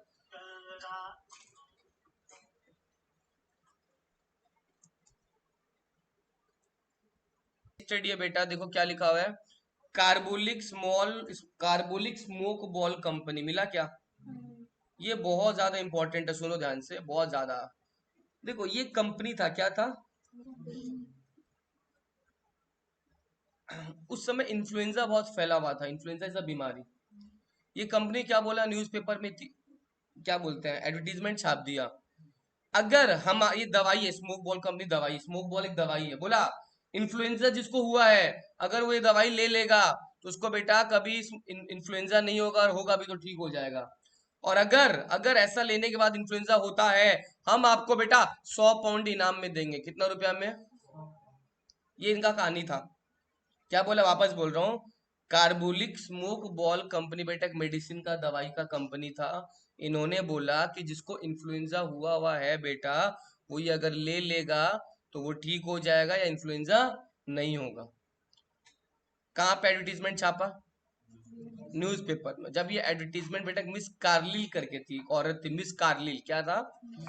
देखो केस स्टडी का नाम ऐसे ही बनता है, इस केस लॉ का नाम क्या? Carlill versus Carlill. बेटा मिस कार्लिल है जिसने वो कंज्यूम किया था दवाई उनका, और कार्बोलिक स्मोक बॉल वो कंपनी है जो दवाई बनाया। तो मिस कार्लिल ने स्मोक बॉल ले लिया, लेकिन लेने के बाद भी बेटा, लेने के बाद भी क्या हुआ बेटा, उनका इन्फ्लुएंजा जो ठीक नहीं हो पाया। क्या लिखा है देखो, use the smoke ball as per the directions of the company and even then suffered from influenza. मेरा बात समझा यार? क्लियर? कंपनी बोला था ले लो ले लो ले लो, इन्फ्लुएंजा नहीं होगा। मिस कार्लिन लेती गई, फिर भी उनको कंपनी बोला था ना कि अगर किसी को हो जाता है हम कितना पाउंड देंगे? 100 पाउंड देंगे। मिस कार्लिल जाती है कंपनी के पास, बोलते देखिए आपने जैसा बोला था मैंने दवाई वैसे ही लिया लेकिन मेरे को फिर भी, एक मिनट, कंपनी क्या बोला सुनो मैं बताता हूँ। कंपनी बोला अरे मिस कार्लिल, अरे मिस कार्लिल, मैंने जो ऑफर दिया था वो इनविटेशन टू ऑफर था, तुमको पहले बोलना चाहिए था कि तुम हमारा ऑफर एक्सेप्ट कर रही हो। क्या कर रही हो? वापस सुनो, 3 स्टेज होता है, एक होता है इनविटेशन टू ऑफर, फिर उसके बाद होता है ऑफर, फिर होता है उसका एक्सेप्टेंस, तब जाके वो एक प्रॉमिस बनता है। क्या बनता है? कंपनी बोल रहा है मिस कार्लिल तुमने तो हमको बोला ही कंपनी तो पागल है क्या? कंपनी बोल रहा है मिस कार्लिल तुमने तो हमको बोला ही नहीं एडवर्टीजमेंट पढ़ने के बाद कि तुम हमारा ऑफर को क्या कर रही हो, एक्सेप्ट कर रही हो, तो हम नहीं मानेंगे। क्या बोला? बट अब सुनो, कोर्ट में चला गया मामला, मिस कार्लिल तो पैसा मांग रही है, मिस कार्लिल तो क्या मांग रही है, कंपनी पैसा देने से राजी नहीं है। कंपनी बोल रहा है नहीं, तुम तो यार हमारा इनविटेशन टू ऑफर था, ऑफर तो हम तुमको देंगे, तो कंपनी बोल रहा है नहीं हम तुमको पैसा नहीं देंगे। कोर्ट क्या बोला पता है? कोर्ट किसके जजमेंट में फेवर दिया? कोर्ट बोलता है ए कंपनी अपनी बकवास बंद कर, तेरा जो ऑफर है वो जनरल ऑफर है। क्या है? जनरल ऑफर में ना कोई एक्सेप्टेंस देने का जरूरत ही नहीं होता, ओपन टू ऑल है, ओपन टू। इस केस में बेटा मिस कार्लिन जीत गई। जनरल ऑफर में बेटा ओपन टू ऑल होता है, देखो क्या लिखा हुआ है। हाँ, हेल्ड, देखो हेल्ड, कंक्लूजन, हेल्ड से पढ़ो क्या लिखा हुआ है। Held she could as by using the smoke ball, जैसे वो स्मोक बॉल कंज्यूम कर रही है वो तो कंपनी को ऑफर को क्या कर ली, कंपनी को कॉल करके बताने का जरूरत नहीं है, सीधा ऑटोमेटिक एक्सेप्टेंस है, कंपनी लायबल है, कंपनी को पैसा देना पड़ेगा। इस केस का नाम क्या था? मिस कार्लिल या Carlill versus Carbolic smoke ball company. याद रखना कौन जीता? Carlill. Are you getting my point? याद रखना मिस कार्लिल जीत गए। अगर जैसे ये वाला केस का भी आपने बताया, इसमें अगर मेंशन रहता है कि आपको पहले एक्सेप्टेंस करना पड़ेगा, एक्सेप्टेंस किस में करना पड़ता है? स्पेशल ऑफर में। जनरल ऑफर में कोई जरूरत नहीं पड़ता है, जनरल ऑफर में कोई एक्सेप्टेंस का जरूरत, किस में एक्सेप्ट करना पड़ता है? स्पेशल। इसमें मेंशन होता तो स्पेशल ऑफर। कंपनी ने तो स्पेशली किसी को नहीं दिया, तो आम जनता के लिए था कि आपको अगर इन्फ्लुएंजा हो के रखा है तो आप क्या कर सकते हो, ये कंज्यूम, अगर आपका ठीक नहीं हो रहा तो हम 100 पाउंड देंगे। क्या देंगे? 100 पाउंड देंगे। Are you getting my point?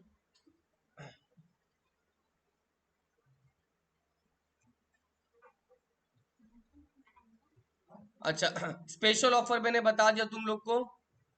Cross offer क्या था बताया ना? क्या था? When two parties exchange identical offer, same offer, in ignorance of each other offer, नहीं पता था कि वो भी वही बोलेगा मैं भी वही बोलूंगी, तो उसको क्या बोलते हैं बेटा?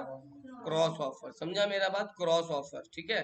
ए जो गाड़ी बेचने वाला था, बी भी वही गाड़ी खरीदने वाला था, कौन सा ऑफर हो गया बेटा? Counter offer. समझा? ये 10 लाख में मेरा लैंड खरीदेगा क्या? 10 लाख में नहीं होगा, 8 लाख में डील कर दो, वो कौन सा ऑफर हो गया बेटा? काउंटर ऑफर हो गया, राइट। स्टैंडिंग ऑफर क्या बोला था? It's open for a limited period of time, जब टाइम खत्म बेटा ऑफर भी खत्म, उसको कौन सा बोलेंगे बेटा? Standing offer. क्लियर हो गया मेरा बात? अच्छा, तुम्हारे बुक में होगा बेटा what are the essentials of offer. क्या बोला? What are the essentials of an offer? मिला?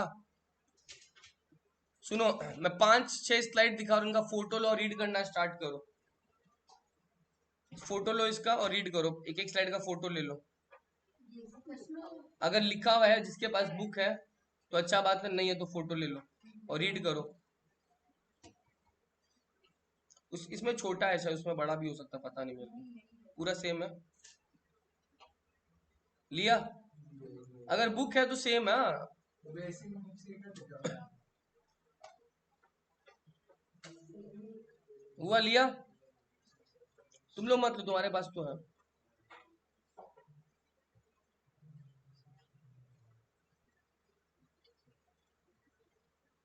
डन? ये अला पॉइंट नंबर 3 का जो इलिस्ट्रेशन है ना, वो जरूर से पूछूंगा, गौरी दत्त और ललमन, ये मेरा फेवरेट है। ये टैप्स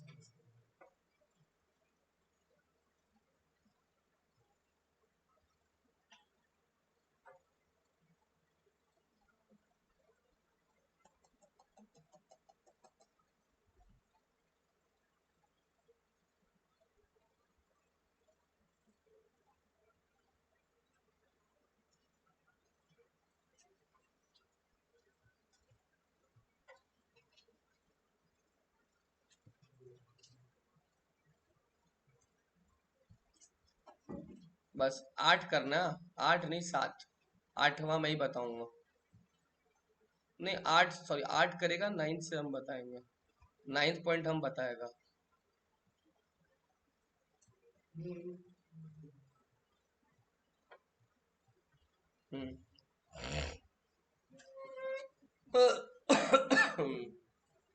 मतलब इसे बताया कि ये जो ऑफर है वो कब तक क्या वैलिड रहेगा, कौन सा कब कौन सा?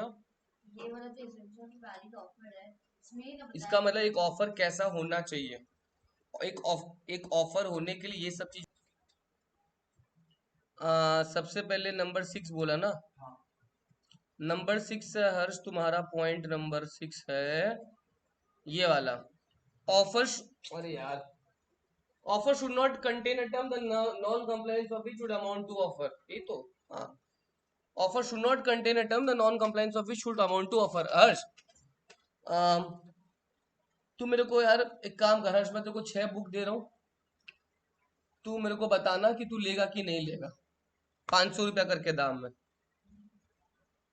2 दिन बीत गया, तीसरा दिन फोन कर रहा हूँ, अरे हर्ष तू कुछ बोला नहीं मेरे को। अब तू नहीं बोला, मैं मान रहा हूँ कि सारा बुक तेरे को बेच दिया, ऐसा थोड़ी होता है। ऐसा कोई टर्म्स एंड कंडीशंस नहीं रहना चाहिए। Are you getting my point? जैसे A proposes B to purchase is Android mobile for 5,000, और अगर कोई रिप्लाई नहीं मिला तो ये ऐसा थोड़ी मान लिया जाएगा कि बी एक्सेप्ट कर लिया, नहीं ना, तो ऑटोमेटिकली नहीं मान लिया जाएगा। ठीक है, तब तो भैया फिर लाखों करोड़ों का कोई सामान होगा तो तुम थोप देगा सामने वाले पे कि तुम कुछ बोला नहीं, तो अब हम मान लेंगे कि वो सामान किसका हो गया, तेरा हो गया। ऐसा नहीं चलेगा। जब तक सामने वाले का कंसल्टेशन नहीं आ जाते कि वो एक्सेप्ट कर लिया, डायरेक्ट नहीं मान सकते कि वो एक्सेप्ट, सामने वाले को बोलना पड़ेगा या इम्प्लाई करना पड़ेगा कि वो एक्सेप्ट कर लिया, तब जाके मान लेंगे। ठीक है, नेक्स्ट क्या है? Number 4 the last one. Number 4, 4 the last one. offer must be made with the view to obtaining the assent of the other party address and not merely with। हम ऑफर इसलिए दे रहे हैं हर्ष कि हमें जान सके कि सामने वाले का हाँ है या ना है, सिर्फ अपना इंटेंशन नहीं देना है। मेरा तो इंटेंशन है ही है कि मैं मान लो मिस पूजा से शादी करना चाहता हूँ, ये मेरा इंटेंशन तो है ही है, लेकिन मेरा इंटेंशन काफी नहीं है, उसका हाँ या उसका ना भी जरूरी है मेरे लिए, समझा? तो मैं अपना इंटेंशन तो डिस्क्लोज कर रहा हूँ, मगर साथ साथ उसका भी हाँ या ना जानना पड़ेगा ना यार, वही मेन पर्पज होता है ऑफर का। और बोलो, ये डायरेक्ट क्वेश्चन आता है एग्जाम में तुम लोग के लिए, और तुम लोग तो एमसीक्यू में आता है। नेक्स्ट बोलो, कंडीशनल हो सकता है ऑफर। तू मेरा लैंड खरीदेगा मगर पेमेंट तो को चेक में करना पड़ेगा, हो ही सकता है, हर बार तो होता है टर्म। मैं तो पीवीआर जाता हूँ ना, तो वो सब जो क्या बोलते हैं मिलते हैं ना कूपन वगैरह, टर्म्स एंड कंडीशंस रहता है, क्या रहता है, तो फिर वो सब ऑफर में टर्म्स एंड कंडीशंस हो सकता है, कोई प्रॉब्लम नहीं है। और कौन सा पॉइंट बोलो? 7, 7 ऑफर में भी पढ़े थे ना, ऑफर जनरल भी हो सकता है, स्पेसिफिक भी हो सकता है। जनरल जो सबको दिया जाता है सिमरन आलम, स्पेसिफिक मतलब स्पेशल ऑफर जो सबको दिया नहीं जाता, वो 7 था। 8 भी हो गया। अच्छा 8 देखो, मैंने जूता का एग्जांपल दिया था, याद है क्या? इसमें जूता का नहीं है, किसका है? कार का एग्जांपल है, राइट? उसमें किसका एग्जांपल है? तुम बहुत बार नोटिस भी करता होगा, मेरे को पता ही नहीं, कभी बस बस में ट्रेन में जाओ तो एक दो लड़का लड़की चढ़ता है, वो लोग दो ऐसा इंस्ट्रूमेंट लेता है बजाने वाला, और गाना स्टार्ट कर देगा, परदेसी परदेसी जाना नहीं मुझे छोड़ के। सुना ऐसा होता है? क्यों करता है वो लोग? दो पैसा कमाने का, दो चार आदमी दे भी देता है ना, तो इम्प्लाइड है, they are doing to earn their livelihood, right? तो इम्प्लाइड है, समझा कुणाल? तुम्हारे साथ हुआ ऐसा? पैसा तो दिया नहीं होगा तुम्हें, एक भी दिया है? नंबर 8 तक हो गया। अच्छा अब एक और चीज सुन लो, लास्ट पॉइंट है ये, नंबर 9 बहुत खतरा वाला पॉइंट है, यहाँ से क्वेश्चन आता है। क्या पॉइंट है? कल रात। Number 9 is very dangerous point. Offer अलग होता है, इनविटेशन टू ऑफर अलग होता है। क्या बोला? तुम लोग कंपनी अकाउंट्स पढ़ के आया, इश्यू ऑफ शेयर्स पढ़ा? कंपनी उसमें बताओ तो, जब पढ़ा है तो अभी तुम लोग तो हाल फिलहाल में पढ़ा है, पहला लाइन क्या रहता है? Company issued. इशूड की जगह बहुत बार ऐसा भी होता है कंपनी ऑथराइज कैपिटल, या कंपनी एक और वर्ड भूल रहे तुम लोग, a company invited applications for इतना शेयर्स। कंपनी बोल रहा है मैं 1 लाख शेयर, बहुत इंपॉर्टेंट है सुन लो प्लीज, कंपनी बोल रहा है मैं 1 लाख शेयर बाजार में छोड़ रहा हूं 10 रुपया करके, जिसको लेना है लो, जिसको लेना है। कुछ लोग एप्लीकेशन 1.5 लाख का मिल गया, कितने का मिल गया? कंपनी अपनी मर्जी से रिफंड कर देता है, याद है, और बाकी को दे देता है, बाकी को रिफंड, बाकी को शेयर दे देता है और कुछ का पैसा वापस क्या कर देता है? जिसको रिफंड किया ना, उसका हिम्मत नहीं है कि कंपनी के खिलाफ केस फाइल कर दे। कंपनी के अपने मर्जी पे किसको देना और किसको। तो सुनो, स्टेज समझो, कंपनी ने जो दिया ना वो ऑफर नहीं है, इनविटेशन टू ऑफर है। पब्लिक सामने से ऑफर दे रहा है, प्लीज प्लीज प्लीज मेरे ऑफर को एक्सेप्ट कर लो। कंपनी ने क्या दिया? पब्लिक क्या दे रहा है? पब्लिक ऑफर दे रहा है, पावर कंपनी के पास है एक्सेप्ट करने का। मैं यहां पे बोल रहा हूं 40 जन का सीट है क्लास 11 के लिए, मैं ऑफर नहीं दे रहा हूं, बच्चा लोग मेरे को ऑफर देगा, सर प्लीज मेरा नाम रजिस्टर मेरे पे है, मैं अगर एक्सेप्ट करूंगा तब वो क्या बन जाएगा? सोच के बोलो। मैंने इनविटेशन टू ऑफर दिया, बच्चों ने ऑफर दिया, मैंने 10 बच्चों का एक्सेप्ट कर लिया, वो क्या बन गया? एक वर्ड आ गया क्या? प्रॉमिस। मैंने इनविटेशन टू ऑफर दिया, ऑफर आया, एन ऑफर व्हेन एक्सेप्टेड, तब मेरे को निभाना पड़ेगा। मगर मैं इसका एक्सेप्ट नहीं कर रहा हूं ना, वो कोई प्रॉमिस। तो सीरीज समझो, मैंने जो पीपीटी बनाया था याद है ये वाला, इसमें ऑफर के नीचे इनविटेशन टू ऑफर भी तो आएगा। इनविटेशन टू ऑफर आता है, फिर उसके बाद ऑफर आता है, फिर वो एक्सेप्ट होता है, तब जाके वो। Now I have a question. मैंने बोला Shubham will you play cricket with me, ये ऑफर है इनविटेशन टू ऑफर? अलग अलग, चलो ऑफर है, इनविटेशन टू ऑफर है।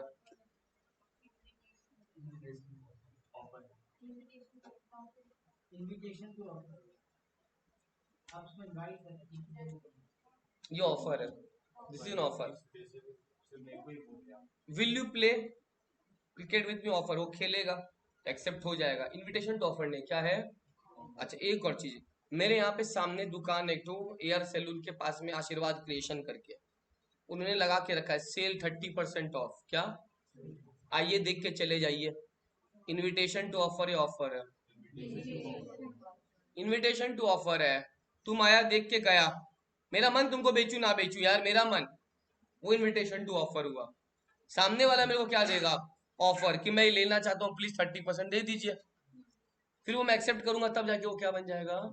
तो ध्यान रखो, there is a difference between invitation to offer and offer, समझा? एक पापा ने बोला, मैं बच्चे को बोला, मैं अपनी विश कर रहा है, पापा विश कर रहे हैं कि यार मेरी सारी प्रॉपर्टी बेटा तेरे नाम कर दूंगा। इनविटेशन टू ऑफर या ऑफर है?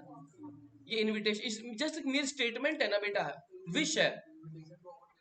पापा जो बोल रहे बेटा इनविटे, अब बेटा बोल रहा है हाँ पापा प्लीज आप मेरे नाम कर देना ना, पापा पे डिपेंड करेगा एक्सेप्ट करेंगे कि नहीं करेंगे। तो मेरी स्टेटमेंट जब आप जब जताते हो ना, तो वो इनविटेशन टू ऑफर होता है। क्या होता है?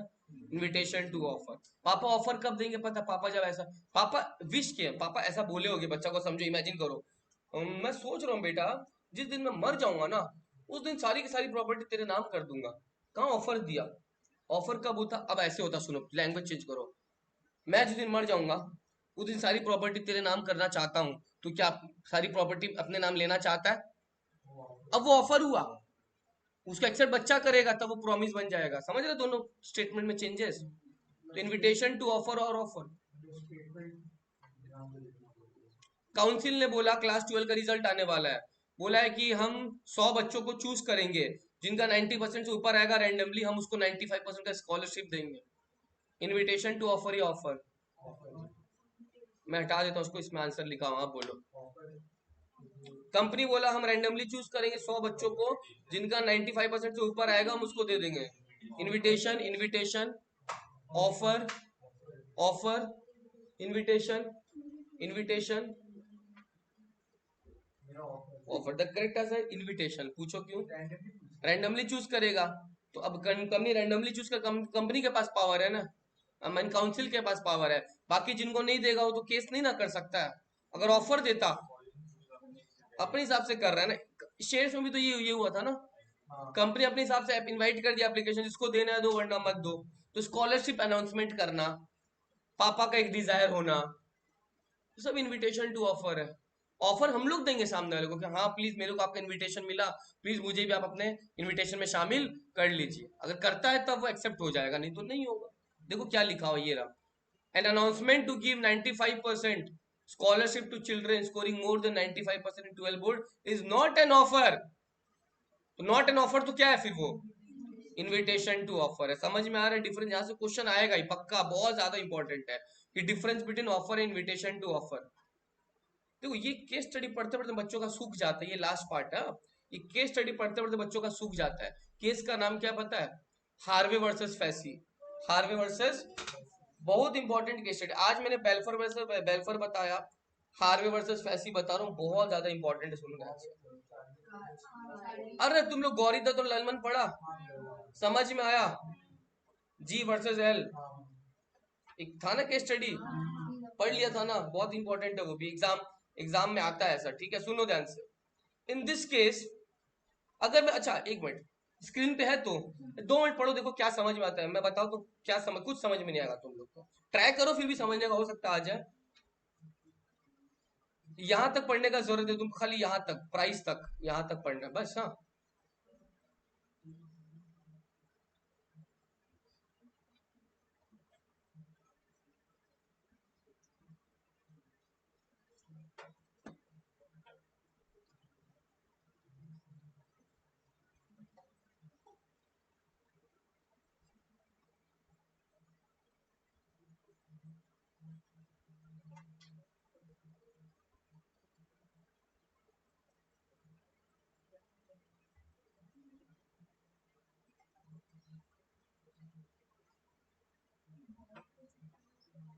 हुआ, तो समझ में आया? कहां से आएगा, नहीं आएगा। सुनो, पहला बात, दो शब्द समझो जिंदगी में, तुम्हारे दो शब्द आ रहे हैं, एक वर्ड आ रहा है प्लेंटिफ, एक वर्ड आ रहा है डिफेंडेंट। मान लो हर्ष ने इशिता का सामान चोरी कर लिया केस कौन करेगा, किसके खिलाफ? जिसके ऊपर केस होता है ना उसको डिफेंडेंट बोलते हैं। क्या बोलते हैं? जो कर रहा है उसको प्लेंटिफ बोलते हैं। ये बात समझा? जो केस फाइल कर रहा है कोर्ट में जाके, लीगल एक्शन को इनिशिएट कर रहा है, उसको प्लेंटिफ बोलते हैं। जिसके ऊपर केस लग रहा है, चार्जेस लग रहे हैं जिसके ऊपर, उसको क्या बोलते हैं? डिफेंडेंट। सिंघम में गनी भाई के ऊपर केस लगता है ना, या फिर उसमें सिंघम में नहीं, तुम्हारा कौन सा मूवी था, वांटेड मूवी, गनी भाई के ऊपर केस लगता है ना, तो वो डिफेंडेंट है, जिसके ऊपर केस लग रहा है। और जो चार्जेस लगा रहा है कोई भी व्यक्ति जिसको गनी भाई नुकसान पहुंचाया है, हो गया प्लेंटिफ। क्या हो गया? प्लेंटिफ जो कोर्ट में जा रहा है अपने अधिकार के लड़ने के लिए, और डिफेंडेंट बेटा जिसके ऊपर केस फाइल हो रहा है। अब सुनो ध्यान से क्या बोल रहा है। प्लेंटिफ थ्रू अ टेलीग्राम आज द डिफेंडेंट टू क्वेश्चन। सुनो, प्लेंटिफ ने दो सवाल पूछा था। क्या सवाल पूछा था डिफेंडेंट से? दो सवाल। क्या? Will you sell us Bumper hall Pen? क्या बेचने का बात हो रहा है? Bumper hall pen. बट ये नाम बेटा पेन लिखा हुआ है ना, ये पेन नहीं है, ये एक प्रॉपर्टी का नाम था, घर का नाम था। Bumper hall Pen is not a pen, Bumper hall Pen is a name of a property. क्या नाम था वो? एक। तो जो प्लेंटिफ ने दो सवाल पूछे थे, क्या आप अपनी प्रॉपर्टी बेच दोगे? और दूसरा सवाल, अगर बेच दोगे तो बताओ हम, आप सबसे लोवेस्ट कैश प्राइस क्या लोगे? मैं बोल, रिया क्या तुम अपना घर बेच देगी मेरे को? और अगर बेच देगी तो बता सबसे कम दाम में तुम कितना में बेचेगी मेरे को? मैंने दो सवाल पूछे रिया से, समझा? क्या पहला सवाल क्या था? क्या तुम मुझे अपना घर बेच दोगी? और दूसरा सवाल, अगर बेच दोगी तो कितना रुपया कम से कम हमसे लोगी, वो भी डायरेक्ट बता दो मेरे को, ताकि मेरे को अपना पता चल जाए, मैं ले पाऊंगी। मैं प्लेंटिव था, ये डिफेंडेंट थी। प्रॉपर्टी किसका था बेटा? डिफेंडेंट का था, रिया का था।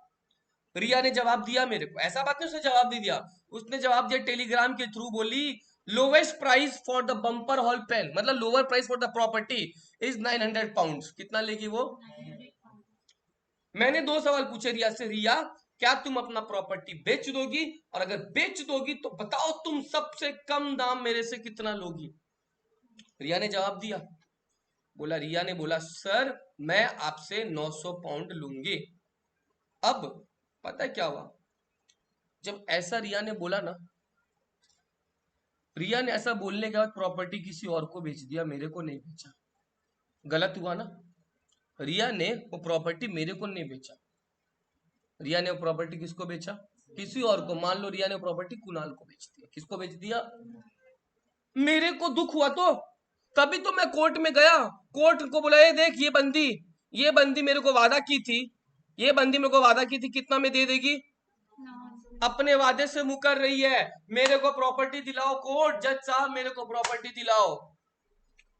टेल मी, कोर्ट किसके फेवर में जजमेंट देगा, मेरे या रिया के, रिया के, अलग अलग। चलो तुम क्या बोलते हो शुभम, किसके फेवर में जजमेंट होगा, केस क्लियर है, तो एकदम केस क्लियर है।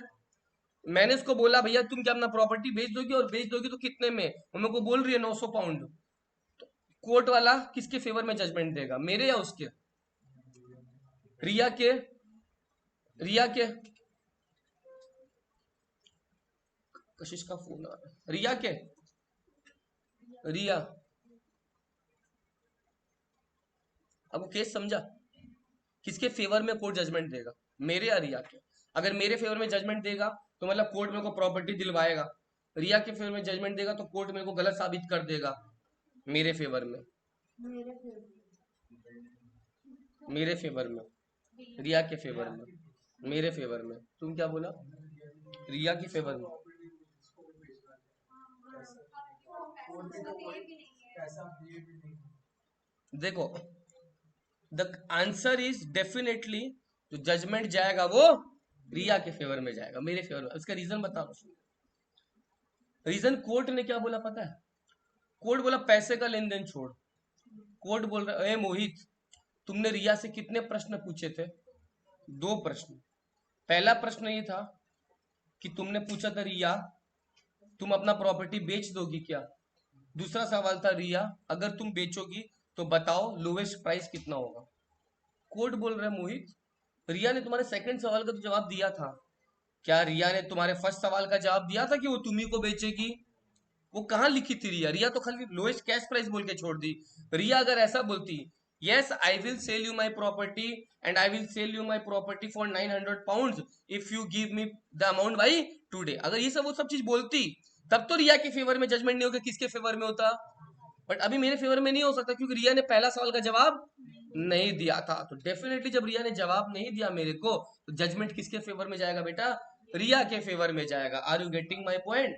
तो इसीलिए इस केस में बेटा प्लेंटिफ हार जाता है और डिफेंडेंट जीत जाता है। हर बार जो केस करता है वही थोड़ी जीतता है, प्लेंटिफ केस किया मैं केस किया मगर जीता कौन बेटा, रिया जीत गई, डिफेंडेंट जीत गई। Are you getting my point. तो इसका मतलब सर सुनो, इसका मतलब मैंने इनविटेशन टू ऑफर दिया था कि रिया तुम बेच दोगी क्या, रिया मेरे को ऑफर देगी यस और नो, और तब जाके वो एक्सेप्टेंस होगा। सॉरी उल्टा बोल दिया, रिया ने इनविटेशन टू ऑफर दिया कि कोई मेरा प्रॉपर्टी खरीदना चाहता है क्या, मैं सामने से ऑफर दूंगा हाँ हाँ मैं खरीदना चाहता हूं बताओ बताओ, रिया पे डिपेंड करता है वो एक्सेप्ट करे या फिर ना करे। तो इनविटेशन टू ऑफर उसकी तरफ से आया, ऑफर मेरी तरफ से जाएगा, उस पर डिपेंड करता है वो एक्सेप्ट करेगी या फिर नहीं करेगी। ये पूरा केस है, समझा मेरा बात।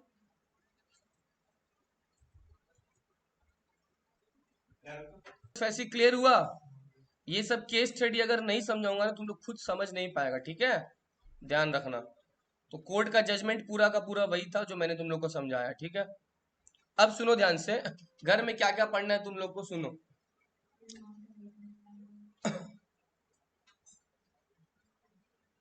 तो हो गया, घर में तुम लोग को एक पार्ट पढ़ना है पूरा ये एक्सेप्टेंस वाला, एक्सेप्टेंस वाला एक पार्ट पढ़ना है, एक्सेप्टेंस वाला मिला तुम्हारे बुक में है, बुक है क्या लाया है, बुक दो मैं बता देता हूँ एक्सेप्टेंस कहाँ पे, सेम टू सेम है पूरा, मत बोलना समझ में नहीं आया। सुनो देखो आज के जमाने में ना पढ़ना है कहीं से भी तुम सीधा, मैं बताऊं मेरे को अगर यहाँ से समझ में नहीं आ रहा है यूट्यूब खोलो, मेरे को सब आता है, मैं चाहूँ तुम लोग एफर्ट्स लगाओ यार, यूट्यूब खोलो सीधा लिखो acceptance of an offer contract act, 100 video आ जाएगा। अरे पहला वीडियो में समझ में नहीं आया, दूसरा में आएगा, तीसरा ज्यादा बड़ा नहीं है, 15-20 मिनट का पार्ट है ये, कहीं ना कहीं से आराम से मिल जाएगा। जब आप यूट्यूब पढ़ रहे हो शिद्दत से पढ़ो, कॉपी लो पेन लेके बैठो, आराम से अपना बुक लेके बैठो, मार्किंग करो क्या समझाया जा रहा है, ठीक है। ये तुम्हारा एक्सेप्टेंस वाला पार्ट है, उसके लीगल रूल्स है कुछ, क्या है लीगल रूल्स, तो ये पढ़ना है तुम लोग को। और एक साथ साथ ये पढ़ना है कम्युनिकेशन वाला पार्ट, ठीक है, कम्युनिकेशन वाला part, communication of offer and acceptance, बस दो पढ़ोगे, लीगल रूल्स ऑफ एक्सेप्टेंस और communication of offer and acceptance, ये दो चीज पढ़ना है। पीपीटी अभी तुरंत भेज दे रहा हूँ मैं, ठीक है, बस यूनिट 1 फिर हम लोग का साथ कुछ बचेगा नहीं। सबसे बड़ा बेटा यूनिट 1 रहता है, सबसे बड़ा। यूनिट 2 यूनिट 3 4 में ज्यादा टाइम नहीं लगता है, ठीक है, यूनिट 1 सबसे ज्यादा बड़ा रहता है। हम लोग, मेरा पीपीटी 222 पेज का है, उसमें हम ऑलरेडी 60 पेज कवर कर चुके हैं, पीपीटी का 60 पेज कवर हो चुका है, सबसे बड़ा यूनिट मेरा खत्म हो गया ऑलमोस्ट। हाँ, यहाँ से मिलेगा, देखो पेज नंबर आपका यहाँ से है, पेज नंबर 34 से आप लोग के बुक में 37 तक की है, हाँ? तुम्हारे बुक में ज्यादा है, हाँ? ये वाला पढ़ना। हाँ 34 से 37 तुम्हारा पूरा पार्ट रह जाएगा, समझे, एक्सेप्टेंस ही लास्ट पार्ट है वो, पूरा पढ़ के आना कल, पहले ही बोल दे रहा हूँ मैं। कल 8 नहीं, कल 8:30 बजे होगा सुबह, कल सुबह 8:30 बजे, ठीक है।